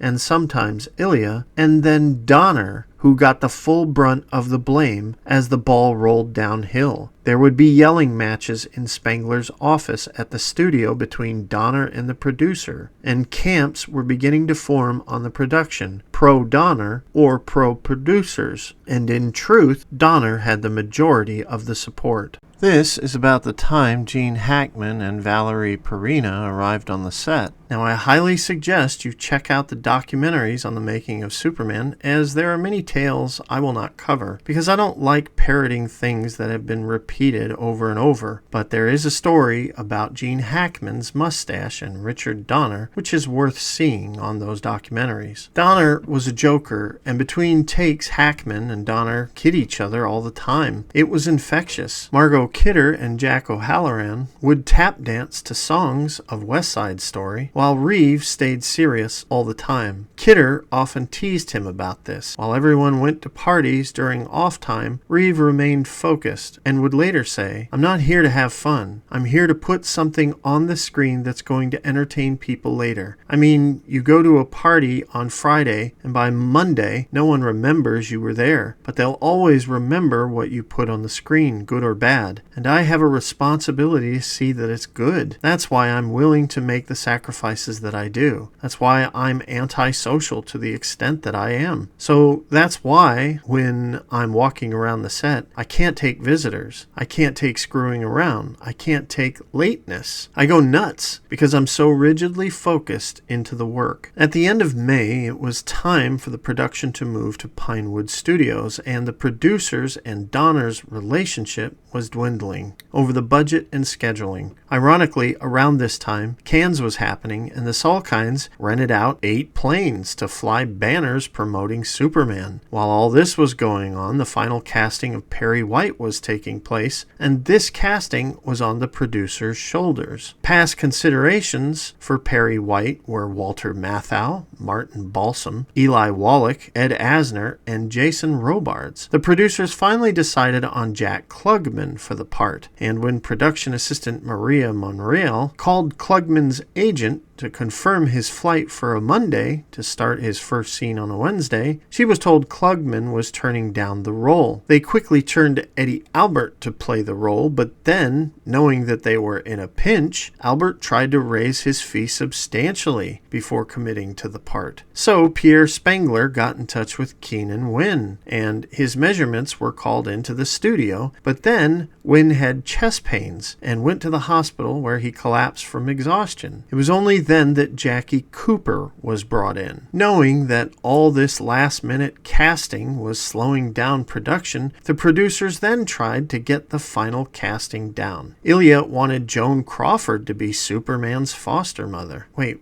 what? Yeah, if she was Superman's mom, the Earth would be doomed. But before Ilya reached out to Crawford's agent, he learned that she had just died. In desperation, Ilya's mother-in-law, Phyllis Thaxter, was cast instead. For the president of Superman 2, Douglas Fairbanks Jr., and Henry Fonda were considered before they gave it to E.G. Marshall. Though the casting for the film being finished was means to celebrate, there was a major electrical blowout thanks to the set of the Daily Planet that needed to be extensively lit. After a few days, the main power line blew out, and the backup generators were fried as well, causing 2 more days added to the film being delayed. Pierre stressed that the event would cause the production tens of thousands to the film's already bulging budget. By the end of May, the film was now 3 weeks over schedule, and the flying issues had not been resolved yet. The quarreling between Donner and the producers was growing as each side blamed the other for wasting money. And the irony is, many of the delays in the shoot, they were just unfortunate things that occurred, like the blowout. And on top of that, there were 5 separate units filming at once, and Donner could not be everywhere at once. Yet in the end, he would get the brunt of the blame. Pierre and Ilya claimed that Dick was slow, and that he took so many angles that he would eventually bankrupt the production. Donner stated that their cutbacks would threaten the success of the entire project, and it was now to the point where Pierre refused to be around Donner, and Donner refused to be around Pierre. When the Daily Planet scenes were finished, Alexander Salkind raised the problems by sending a telex to Donner's attorney in New York, claiming, on the basis of the present schedule, Dick was in breach of contract, and plans were made to replace him as the director of Superman. Ironically, the Salkinds turned to Richard Lester, who they stiffed money-wise in the past, to help them. They hired Lester as a producer, but everyone knew he was backup if something happened to Donner. Things seemed to head to a feud between director and producers, but suddenly Alexander Salkind backed away and asked Lester to be a liaison between them and Donner. As to why Alexander backed down, we can only guess, but one thing that did happen during this time was word was getting out to the press about the production, and if it turned out to be a mess, it could hurt the reputation of the Salkinds and the success and appeal of the film. One such press outlet was Good Morning America, where Rona Barrett broke a story about the Superman film that was mostly bad journalism. Though we couldn't find the exact clip, here is what she said specifically. Well, the super story of the Superman saga just won't wait until the Man of Steel flies across the screen, because stories are already flying across the Atlantic from the London location of the epic. Producers Ilya and Alexander Salkind reportedly tried to remove director Dick Donner from the project, a fact confirmed by his agency abroad. At stake, some of the millions budgeted to to make this film the successful super pick Donner wants, reportedly being held back by the Salkinds, who would prefer keeping the picture at a lower budget so they could have a heftier profit. But Warner Brothers, which has put up some of the $30 million reportedly received by the Salkinds, told them that Donner stays or their money goes. This story came out before Richard Lester even agreed to become a liaison producer, but he would say yes, and he talked with Donner, who would later recall the discussion. I didn't trust Lester, and I told him. He said, "Believe me, I'm only doing it because they're paying me the money they owe me from the lawsuit. I'll never come onto your set unless you ask me. I'll never go to your dailies. If I can help you in any way, call me." After this discussion, Donner then took him to a pub for a beer when his first day on the set ended. Lester did bring some calm, but tolerance between Donner and Pierre Spengler was now long gone. Now that Richard Donner's future replacement for Superman 2, Richard Lester, was not so subtly forced onto the set of Superman by the Salkinds, it was time for the production to head to America. In the first week of July, the crew was in Manhattan, New York, where Ned Beatty would appear at Grand Central Station, and many location shots would be performed. Unfortunately, on Wednesday, July 13th, a citywide blackout cost the production $25,000 in losses, and more delays were added to the schedule. To compensate, when power was restored, Donner split the main unit into two, with one filming the boat scenes in Metropolis and the other filming the car chase. For Smallville, Kansas, and the XK-101 missile convoy scenes, Calgary, Alberta was used. The scenery was beautiful, and Valerie Perrine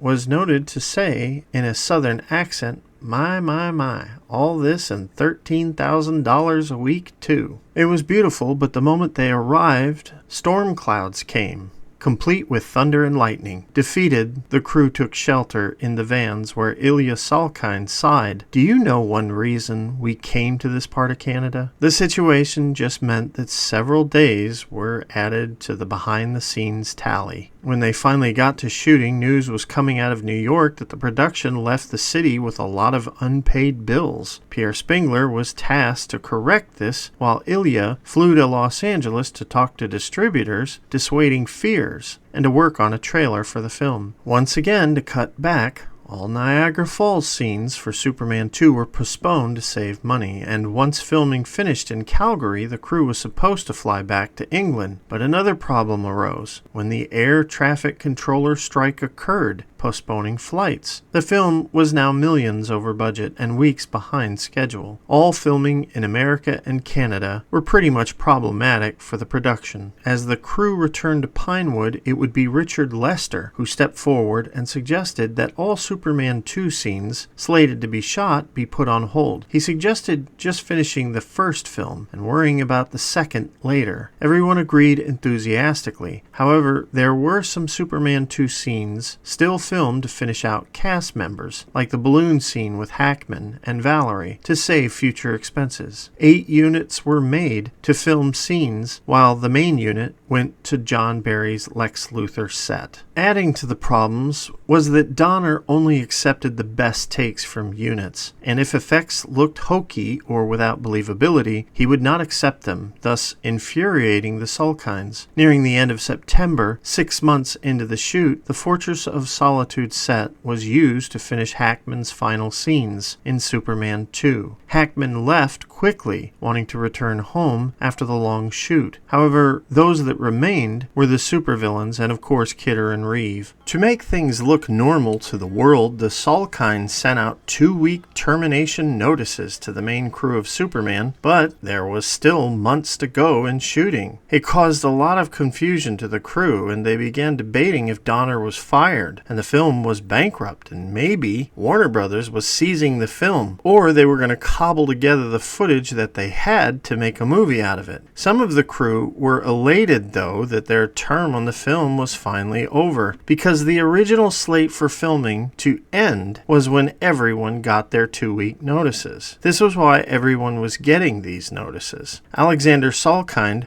was really doing a ruse to make everything look normal to financial backers and the studio, and was trying to make it look as if the shoot was finished and now they were in post-production. Salkind even put out invitations to the crew that read, Alexander Salkind, Richard Donner, Ilya Salkind, and Pierre Spengler, and Richard Lester cordially invite you to an end-of-production reception on Friday, 28th of October at 6:15 p.m. until 8:30 p.m. in the green room at Pinewood Studios. Everything was a complete fabrication to fool financiers, and let's not forget the money wasted to send out all these notices and invitations. And not to mention that Salkind did indeed throw a wrap party for a film that wasn't wrapped either, complete with floral arrangements, lavish decorations, a buffet of fried chicken, sausage rolls, hamburgers, hot dogs, shrimp, salads, and 2 huge Superman cakes. That wasn't cheap either, but it was an effective lie to make things appear normal to the outside world. The film would officially take a break to make it look like it was over, but filming resumed at the end of November. The new projection for the completed print of the film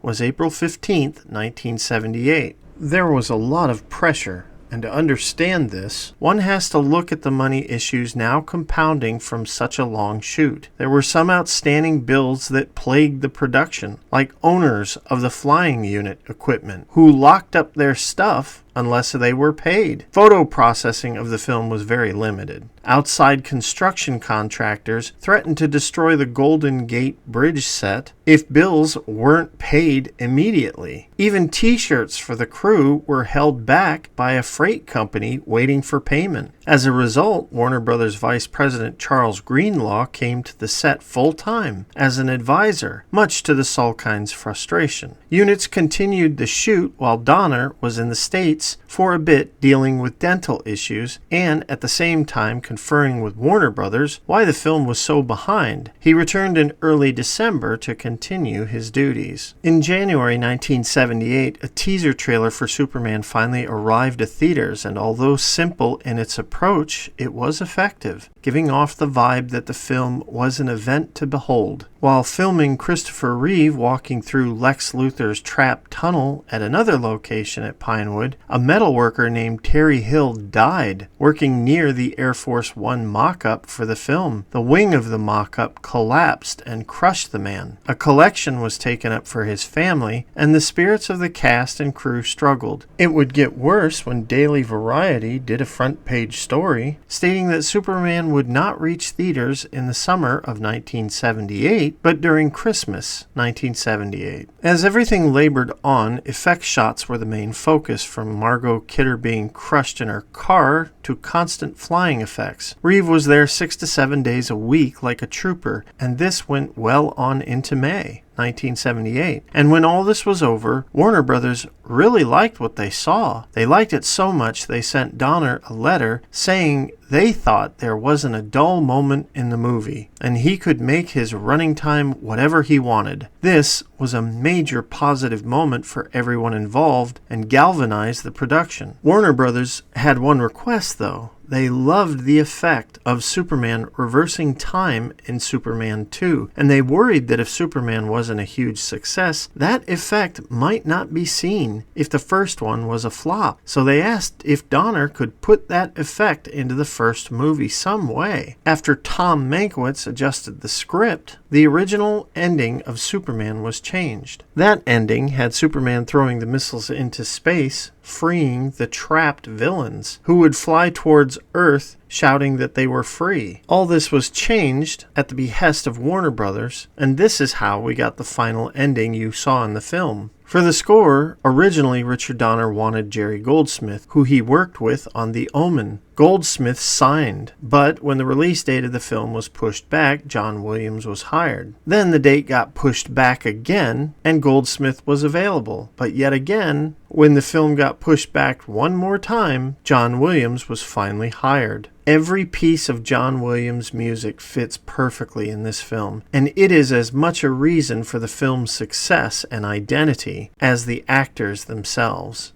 And Donner must have known this when he heard the music being conducted. I screwed up his take because I just ran out on the floor yelling, "Genius, genius, fantastic." You know, the orchestra applauded him and everything. Filming would eventually finish on October 1978, and there was just 2 months to get it ready for theaters. It was edited fast, and one of the problems for Donner was that he couldn't test rough cuts for audiences because the Salkinds would not allow him to bring the rough cuts to the United States because Alexander Salkind feared Warner Brothers or Donner would steal their film, which was ludicrous since copies of films came from the negatives, not rough cuts. So no screening ever happened. So Donner could not gauge what scenes worked in the film and what didn't. Another historical moment for this film was the Mankiewicz clause, created by this film. Mankiewicz was Donner's right-hand man during production. Although he technically rewrote the script as a writer, he took part in casting, editing, coaching the actors on set, and worked on the scoring. He was always there for him when Donner needed him, and Donner wanted him recognized for this. So he gave Mankiewicz the title creative consultant for the film on the credits when the movie released. This would cause a big uproar in the Writers Guild,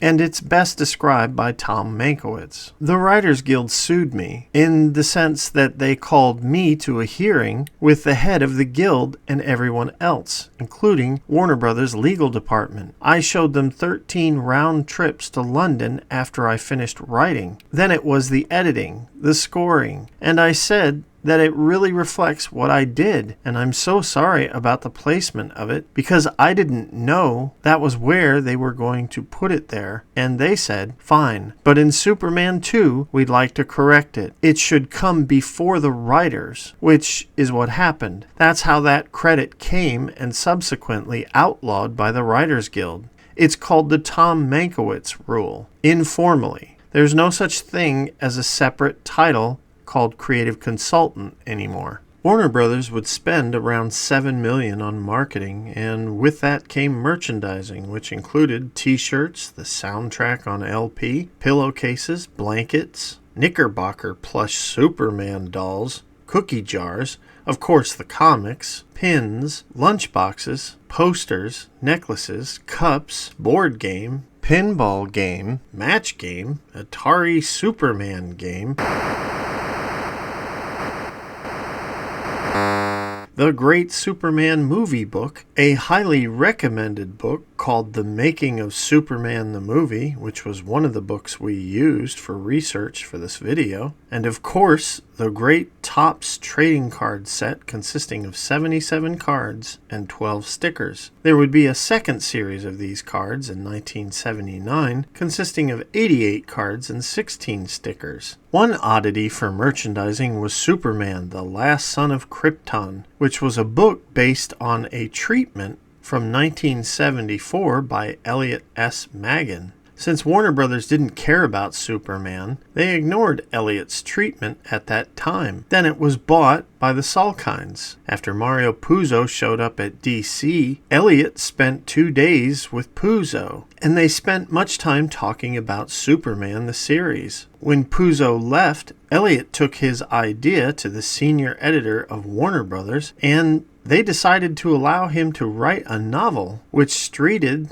around the film's release. The novel has pictures from the film and some similar ties, but it is nothing like the film in any way, as it's about Lex Luthor and Superman teaming up to find a document by Albert Einstein to stop an alien threat. It's a great read, but it is very contradictory to the movie. And when Alexander Salkind heard of this book, he tried to sue the writer because some of his story points ended up being in Puzo's script. The funny thing is, Elliot's manuscript was turned in a year before Puzo's script, and there was evidence of this. The fall of 1978 was the time of Midnight Express, The Wiz, Halloween, Magic, and the Lord of the Rings animated film. It was also a time for the Star Wars Holiday Special, which aired on CBS on November 17th. But when December came, there were no huge movies that dominated the box office. The week before Superman, on December 8th, 1978, the biggest thing that came along was Deer Hunter. The two other films released beside it were The Brink's Job, with Peter Falk and Peter Boyle, and Harrison Ford in a sequel to The Guns of Navarone, which was Force 10 from Navarone, complete with Bond veterans Richard Kiel, Robert Shaw, and Barbara Bach. There was also a nice surprise part played by Rocky star Carl Weathers. Superman premiered on December 10th, 1978 at the Kennedy Center in Washington, D.C., with Jimmy Carter in attendance. The film was to benefit the Special Olympics, and Donner had no idea how the premiere would go, but at the end of it, the two creators of Superman, Jerry Siegal and Joe Shuster, came to Donner very grateful. What was not advertised to all at that time was that during the making of Superman, Donner had heard that the two creators fell on hard times, and it was Donner who went to Warner Brothers' head of production, John Calley, and told him the makers who created Superman deserved to be rewarded for what they did, and that he wanted them taken care of. Calley agreed,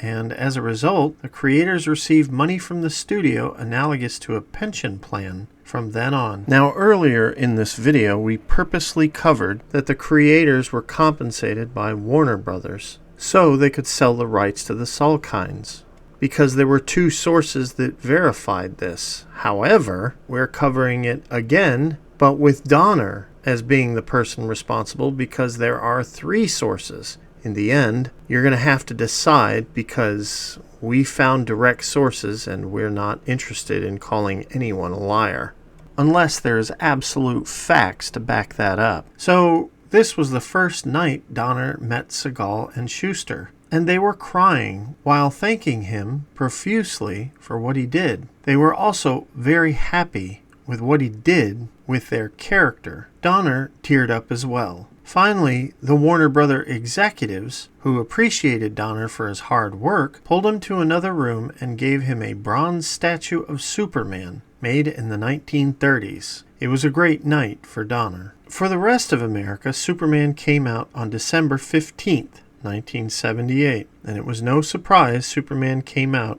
number one. It made $12 million in its first week, and it stayed in the top spots for the rest of the year. But the drama for this picture was not over yet. 2 days after the release of the film, Marlon Brando publicly announced he was suing the Salkinds for $50 million and demanded that they could not use his likeness. In response, the Salkinds cut Brando from Superman 2, choosing to have Superman's mom in the film instead. Donner criticized their decision publicly. This only created more press for the film as it went into its second week in theaters. During December 20th, the only competition in the box office came from Clint Eastwood and Clyde in Every Which Way But Loose.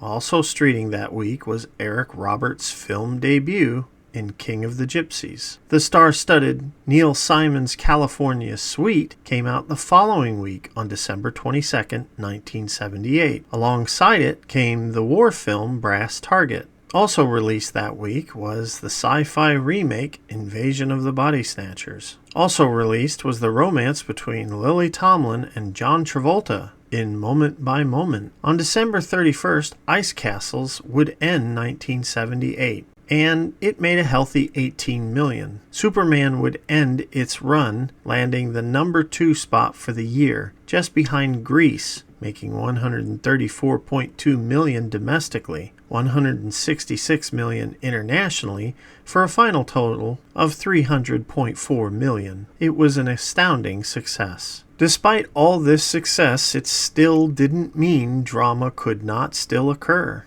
During a Christmas party in Los Angeles at the end of 1978, Pierre Spengler was approached by a reporter named Army Archard from Variety. He had heard there were tensions on the set of Superman, and Pierre admitted as much, but said he was looking forward to finishing Superman 2 with Donner. Right after this, Army called Donner and told him about the conversation. And in response, Donner said this: "Well, if he's on it, I am not." Of course, Army could not help himself. He had to make what was said public, and the Salkinds had to respond. Now, in fairness of the Salkinds, they owned Superman at the moment, and Pierre Spengler was a trusted part of their enterprise. In fact, Pierre was very close friends to Ilya. So when Donner said this, the relationship between Donner and the Salkinds was finally at its breaking point. It was the final straw. I think I made the right decision because we would have had a lot of problems working together, real problems. Father, we can't work with this guy, it's impossible. So we fired him and we hired Richard Leslie. On March 15th, 1979, Donner was officially removed from Superman 2, stating that his services were no longer needed. This would then cause many lawsuits to follow between Donner and the Salkinds. Not to mention, Mario Puzo was also suing the Salkinds. And the Salkinds would try to sue Christopher Reeve to force him to return to Superman 2. All of this stuff we will go into when we cover Superman 2, whenever that might be. But for now, we're going to start taking a look at the movie, with some behind-the-scene tidbits and deleted scenes, as well as some details you might have missed. First off, the film was dedicated to Geoffrey Unsworth, who was the cinematographer. Geoffrey would die before the film came out, and he was very positive and helpful to Donner. When in doubt about how to do a scene, Donner would lay dolly track and confer with Unsworth, who was always eager to help him. Now, the beginning credits are the result of the teaser trailer. Art Greenberg and associates were quickly hired to cobble together words for the teaser trailer, and Richard Donner liked the style so much that he wanted them to make the beginning credits for the film. The film has multiple themes, and before we go into that, there are 3 distinctly visual styles used. The first is Krypton, which is clearly science fiction visuals. Then, when we get to Earth and Smallville is explored, there is a Norman Rockwell painting aesthetic with a 50s film kind of vibe. Finally, when we reach Metropolis, we get to the superhero story, which resembles a comic, with some subtle humor. All of these sections have completely different styles of filming, and when watching the film, note the contrast as it really stands out, as it's really 3 separate movies within one film. It was Marlon Brando's idea that Jor-El have a Superman logo on his character's chest to connect him with Superman, and in time this would become canon in comics that represented the House of El. Another theme that is prevalent in Superman is the depiction of Superman as a messiah analogous to Christ who comes to Earth to save us, and his father, Jor-El, is a god image. Zod is the devil being thrown out of heaven. The spacecraft delivering Kal-El to Earth looks like the Star of Bethlehem. Marlon's speech, where the father becomes the son, is noted to be a big sign of this messaging. The son becomes the father, and the father the son. Tom Mankiewicz was completely on board with this idea, while Donner was not, stating, "I got enough death threats because of that." Speaking of the spacecraft, the scene where the craft passes the supervillains was not in the theatrical cut. Instead, it was in the extended cut of the film later. The little boy found at the crash site was played by Aaron Smolensky, and he would later play the little boy outside the photo booth in Superman 3, though he did not receive a credit for that. Jeff East, who played young Clark Kent, did not discover his voice was dubbed by Christopher Reeve until he screened the film. He was a bit upset by it, and Christopher Reeve later approached him giving apologies. Yet they wanted him to resemble Reeve, and they even resorted to 3 to 4 hours of prosthetic makeup daily to make him look more and more like Reeve as the film went on. The assistant coach here was David Michael Petrou, who was on the set from beginning to end as the novelist covering the making of Superman. If you're a real fan of this movie, I highly suggest checking out that book. Lana Lang was played by Diane Sherry Case. Lang was a character that was close to Superboy in the comics, and she would return in Superman 3, played by Annette O'Toole. Originally, Jennifer Jason Leigh was going to play Lana, but the producers thought she was too young. The football being kicked far was actually achieved by having smart cuts and an air blaster on the ground that shot the football out like a cannon. On the train, Lois Lane's parents are none other than the original Superman, Kirk Alyn, and original Lois Lane, Noel Neill. A crane was used to simulate Jeff East's running beside the train.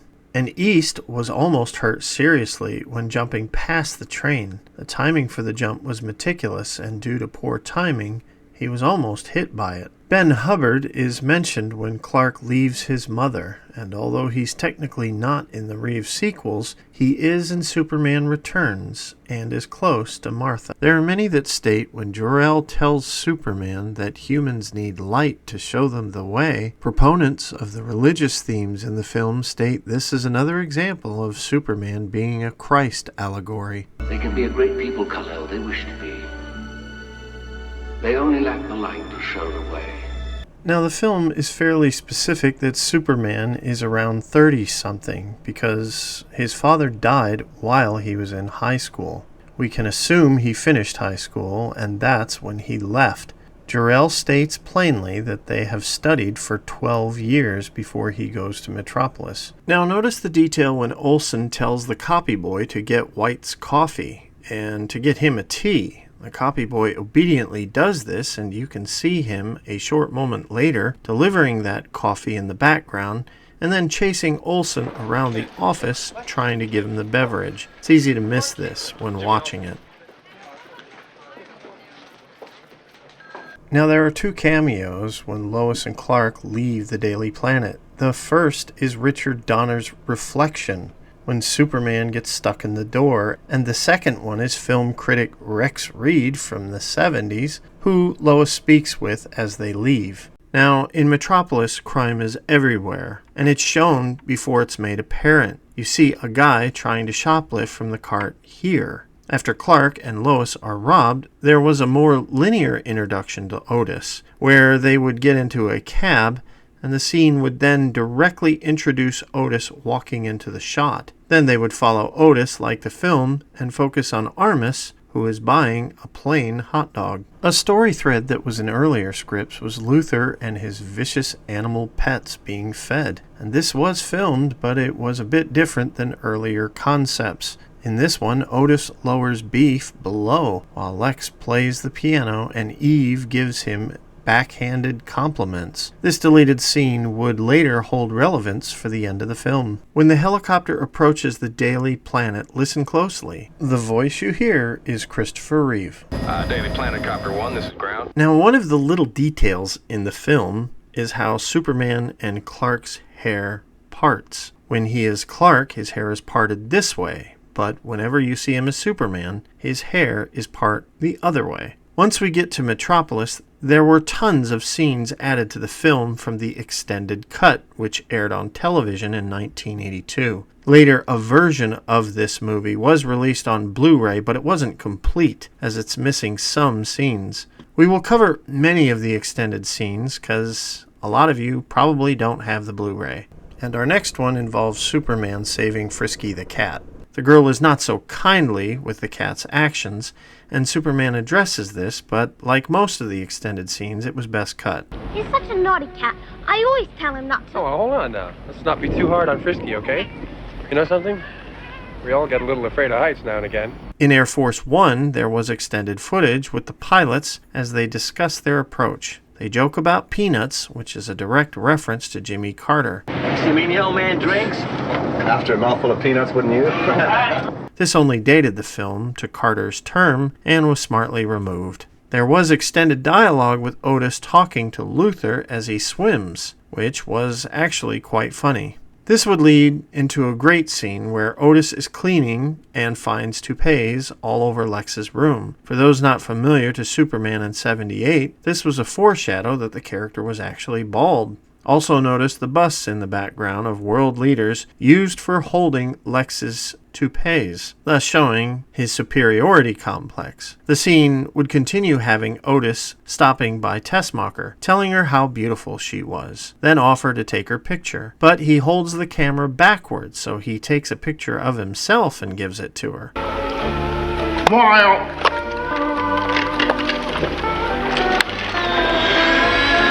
Then he would put a robe on Lex in the water, and rather than ending the scene with Otis's surprise, which was perfect, the extended footage drags the humor on longer, as Otis apologizes and tries to wring out his robe as he walks away. Now, there are some out there that hate the fact that Luther allows Otis to hang around him, because obviously Otis isn't intelligent enough to match Luther. But once you realize that Luther really thinks he's better than everybody, having someone he can kick around all the time would amuse him. So obviously, that is why Otis is around him. After Perry White wants to know about Superman, Jimmy Olsen can be seen talking to Vinny the copyboy again. There is a moment where the boss demands coffee again, and Jimmy bosses the copyboy around, repeating the earlier scene. On the balcony, when Lois is doing her interview, Superman tells her, Lois?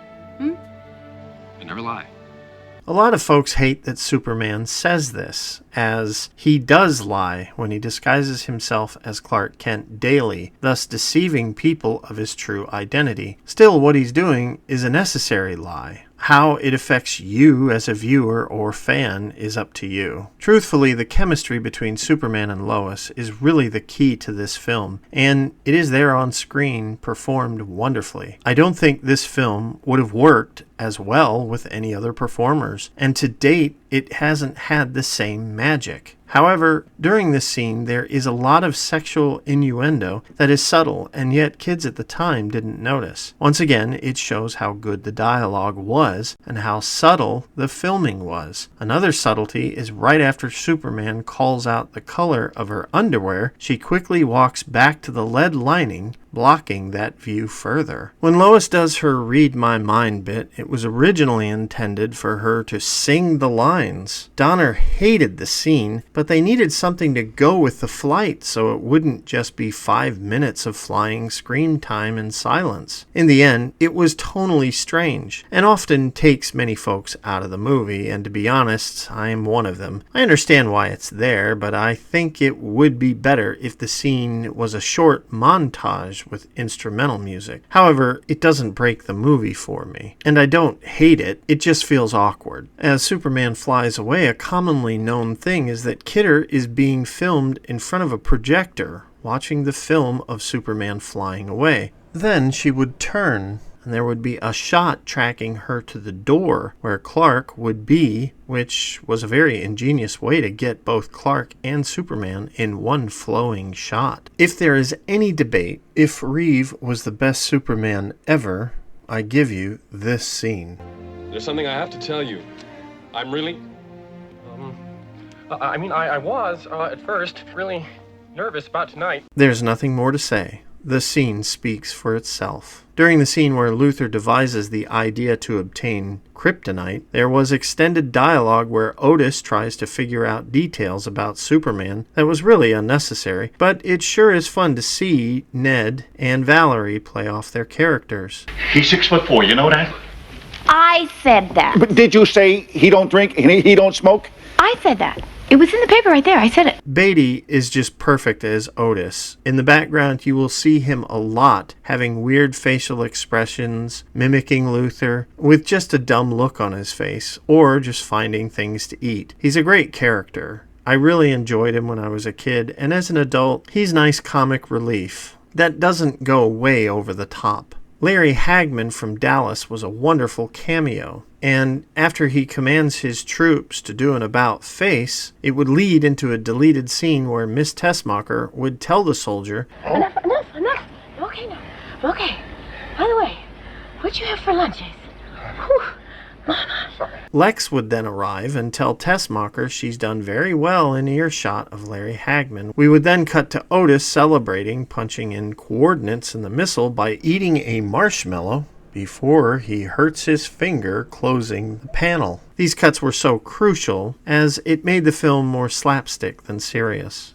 Another thing that I've learned is that some people are confused about the convoy of missiles. Some state it's a plot hole that Otis messes up and that Tessmacher is sent to correct that particular missile coordinates. But that's not the case at all, as there are two different convoys depicted in the movie. The first convoy is Army, led by Hagman's character, and the second is a Navy convoy with blue shirts. Also, both convoys are protecting visually different missiles. And there's more to it than that, as there was a deleted scene that really made sense of all this. However, it does make Luther and his team seem like petty, organized criminals in the end, with too much slapstick. And it showed how adaptive and logical the character of Tessmacher was. In the deleted scene, Otis is apologizing, and they are thinking of what to do after the mess-up. Tessmacher states there is another convoy that they can utilize, and Luther gets frustrated when his two subordinates begin arguing over the wording. See, there's another XK-101 being launched at exactly the same time. I just said that. No, she said there was a XK-101 being launched at exactly the same time as Luthor. There is a time jump where Otis is asking Luther to try again while they are in the big rig, and then offers Luther some food, which he rejects. Now, we don't know how long this time jump is, but Tessmacher seems to be wearing a similar getup that she was wearing at the car crash. Although it's hard to swallow they could get a wide load semi so quickly, one can wonder if Luther had a backup plan, which the deleted scene seems to dismiss. Now, an interesting little tidbit that is easily missed is that Tessmacher seems to enjoy chaos. In the scene where Luther is getting more upset, pay attention to her. She seems to get more excited the angrier he gets, until he gets out of control, and then she reacts in shock. A nice touch is that Otis has a black eye after getting beaten in the van. The movie clearly shows this, but it's an easily overlooked thing. To sum all this up, this means that Otis mistakenly reprogrammed the first missile, while Tessmacher properly put in the coordinates for the fault line on the other missile. It is Otis who is responsible for sending the missile to Hackensack, New Jersey. Had he not made that mistake, only one missile would have been part of Luther's plan. It is merely a happenstance that two missiles were involved at the end of the movie. And let's not forget that the earlier script, before Mankiewicz got involved, there was only one missile, and Luther simply distracted Superman while it got far enough to get to its target. Notice the console here. Remember, the set designer was John Barry, and of course, he did Star Wars. And what do you know? It looks the same. Also, the box with the kryptonite is Obi-Wan Kenobi's box from his home on Tatooine. Now, in the scene where Luther is describing the fault line to Superman, notice the land joke with Tessmacher peaks. It's a boob joke with two peaks. Have offense or laugh. You can take it any way you want. Hey, look! It's John Ratzenberger as the missile tech. There was a deleted scene with further dialogue from him. One of the officers state that someone is trying to destroy Metropolis, and Ratzenberger would state the missile is heading to New Jersey. There was a deleted scene where Superman would fly in front of a missile to catch it, but it would swerve away from him and continue on, much to Superman's surprise. This was an effect that should have stayed in the movie. Now, the scene with Lois and the landowner was actually a lost story arc. Luther is obviously the man trying to buy up their land, and it is discovered the reason why the landowners are suffering is that they have no water for their land, and it's not sustainable. The dam has basically blocked their water, and that is why Jimmy Olsen is at the dam to take pictures. What was cut from the movie would be after Superman blocks the water from the dam, some of that water makes its way to the family farm, and they all have joy over the fact that they have water again, while Superman watches them satisfied before knowing he has to run off. When Superman blocks the dam, the effects are very cheap and obvious, and it was best cut, but they kept it in the movie. The problem was, this was when the movie was running out of money, and the Salkinds were having serious money problems. So these cheap shots were smuggled into the movie to compensate. Speaking of the dam... Yeah, I just have a question. Is this a goddamn... goddamn, I'm sorry. I couldn't help myself. I love that joke. Superman would save Jimmy from the dam as well, but rather than drop him off safely, he would stop, allowing Jimmy to take pictures while the earthquake is still causing destruction elsewhere. Putting this scene back into the movie undercut the urgency and seriousness of the plight around Superman and the citizens of that area. There would be internal footage of the train before it was about to go off the track and Superman would save them. We can see the panic inside the train, but it's not necessary as well. Now, during the earthquake, there was a lot of extra footage where buildings were trembling and more chaos ensued, including Girl Scouts trying to avoid a falling Hollywood sign. Ridiculously, when Superman pushes up the area of the fault line, the building shots are simply reversed so the buildings return to normal. And laughably, the Hollywood sign literally rewinds back to its normal position thanks to the fault line being corrected in the most unbelievable way. Never mind structural damage or gravity. After another moment of amazing performance, Superman flies away. He is confronted by his father, who is trying to stop him. Then he hears the voice of his other father, Jonathan Kent. At this moment, Superman has chosen mankind's way of life rather than the way of his distant father. So the logic of Superman turning back time is often stated as dumb, as reversing the planet's rotation would simply kill us all. I always thought this scene was an artistic representation of Superman going faster than light in order to go back in time himself, not reverse the world's time. But I could be easily wrong. And I have to be honest and be like Superman in the scene and just smile about it. My attitude is simple. I suggest you don't worry about this sort of thing and just enjoy yourself. That goes for you all, too. Yes. After Lois talks with Jimmy as Superman flies away, there was a deleted scene where Jimmy would take photos of her acting like a model, and then he would run out of footage. Before we would go to the final deleted scene, where Otis is ordered by Lex to feed Miss Tessmacher to the babies. Superman arrives just in time to save her. Once again, the ending of the film was better without this. Now, there is a ton of deleted scenes and extended footage for this film, as there is 45 minutes added to the television version. There's just too much to cover. Still, you have an idea now, so check out those versions if you can find them. Superman was a phenomenon, and it was everywhere in 1978, while Star Wars was still on everyone's mind. Superman would be nominated for Best Film Editing, Best Original Score, and Best Sound during the Academy Awards. It would win none of those, but was given the Special Achievement Award for Best Visual Effects. Now, the home video rights were controlled by Warner Brothers because the Salkinds managed the film so poorly earlier. When they were way over budget and very behind schedule, Warner Brothers gave the Salkinds money, and the price was these home video rights. WCI Home Video, which is now Warner Home Video, issued Superman on VHS and Betamax on January 25th, 1980. What is stunning about this early version was that a few scenes were cut and the end credits were completely removed so they could fit the movie on one video cassette rather than having it on two due to limitations at the time. The video cassette would sell out at most stores back then, with a price tag between $65 to $100. At the same time the VHS version was released, Christopher Reeve was filming scenes on The Muppet Show, and the episode would release 2 weeks later on February 7th, 1980. Gee, most stars get groupies. I get rats.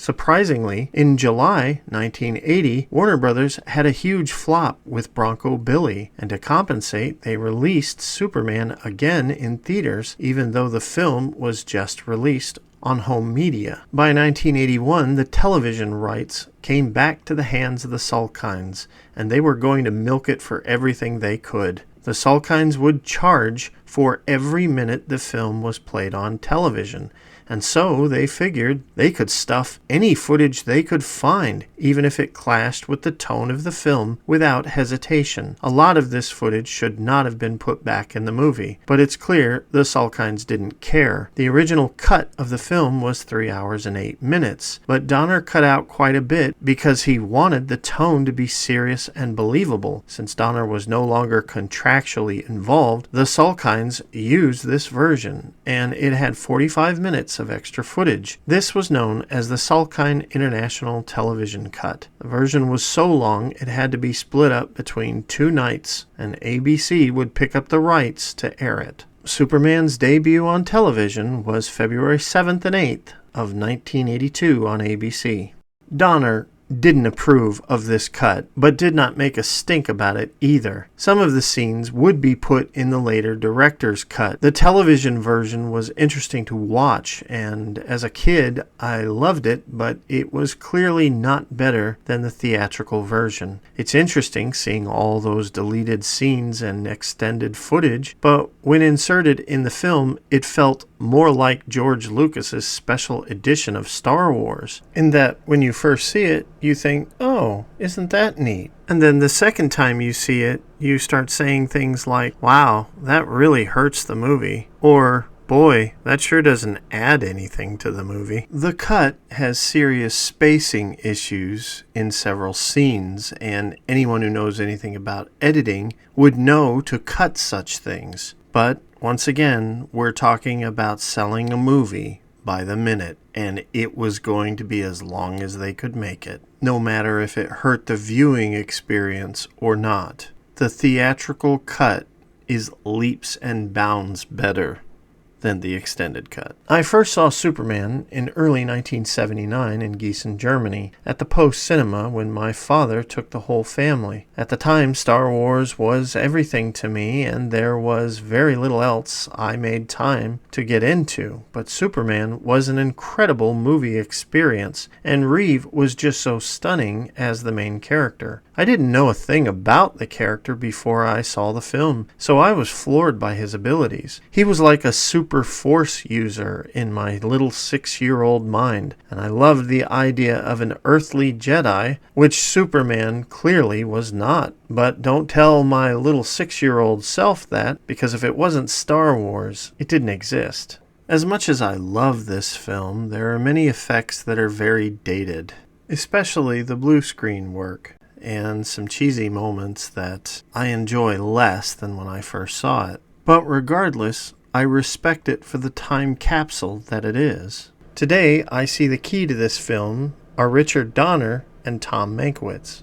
Had they not been involved, a lesser Superman actor would have been cast, and a less serious film would have been made under the supervision of the Salkinds. The television version itself and later Superman installments made it clear that Alexander Salkind did not take Superman seriously in any way. It was simply a product to exploit, and in time, that would eventually cause the ruin of the franchise, as camp and gimmicks were made more interesting than serious and believable, and we will go into that in later Superman videos. Donner did his best to make Superman believable, and it was the perfect casting that gave the film concrete verisimilitude, which was the mantra of Donner. On top of this was the perfect score by John Williams, and when you mixed everything together, it became an instant classic. To date, no actor has topped the sincerity of what Reeve and Kidder did. Of course, once again, I acknowledge that Superman is very tied to the values of which generation watches it for the time. Today, truth, justice, and the American way carry a lot less currency than they did in the 40s, 50s, 70s, and 80s. The tone of performers are also more serious and less friendly than the Donner film. or they're just caricatures waiting for the next punchline. In the end, the values of the people from the generation they grew from stem on how they view Superman. Today, I'm sure some of you who grew up with the Snyder version would see Reeves' performance as cheesy and analogous to a Boy Scout. However, those growing up with Reeves' Superman could easily say Snyder's version is not very representative of how they see Superman, because Reeves embodied the times they remember. It's all about perception, and the 1978 Superman was lightning in a bottle, and every moment, with exception to a few dated effects and some bad models, was perfectly crafted to not only immerse you, but to make you feel good about the world and possibly what each of us could strive to be. It truly is and was a magical film for its time. And with that said, we've come to the end of our over 2-hour coverage of the Superman movie. And if you've made it this far, we really appreciate you being here. Thanks so much, and we'll see you next time. And if you like what we do here, please check us out on Patreon, where we have special old videos that we've done, a video that's exclusive to Patreon, as well as seeing new episodes a week early on this channel. And to those that already support us, thanks so much. You help keep the lights on, and we really appreciate it. If you like what you see here, click like and subscribe. Super thanks helps, and so does sharing.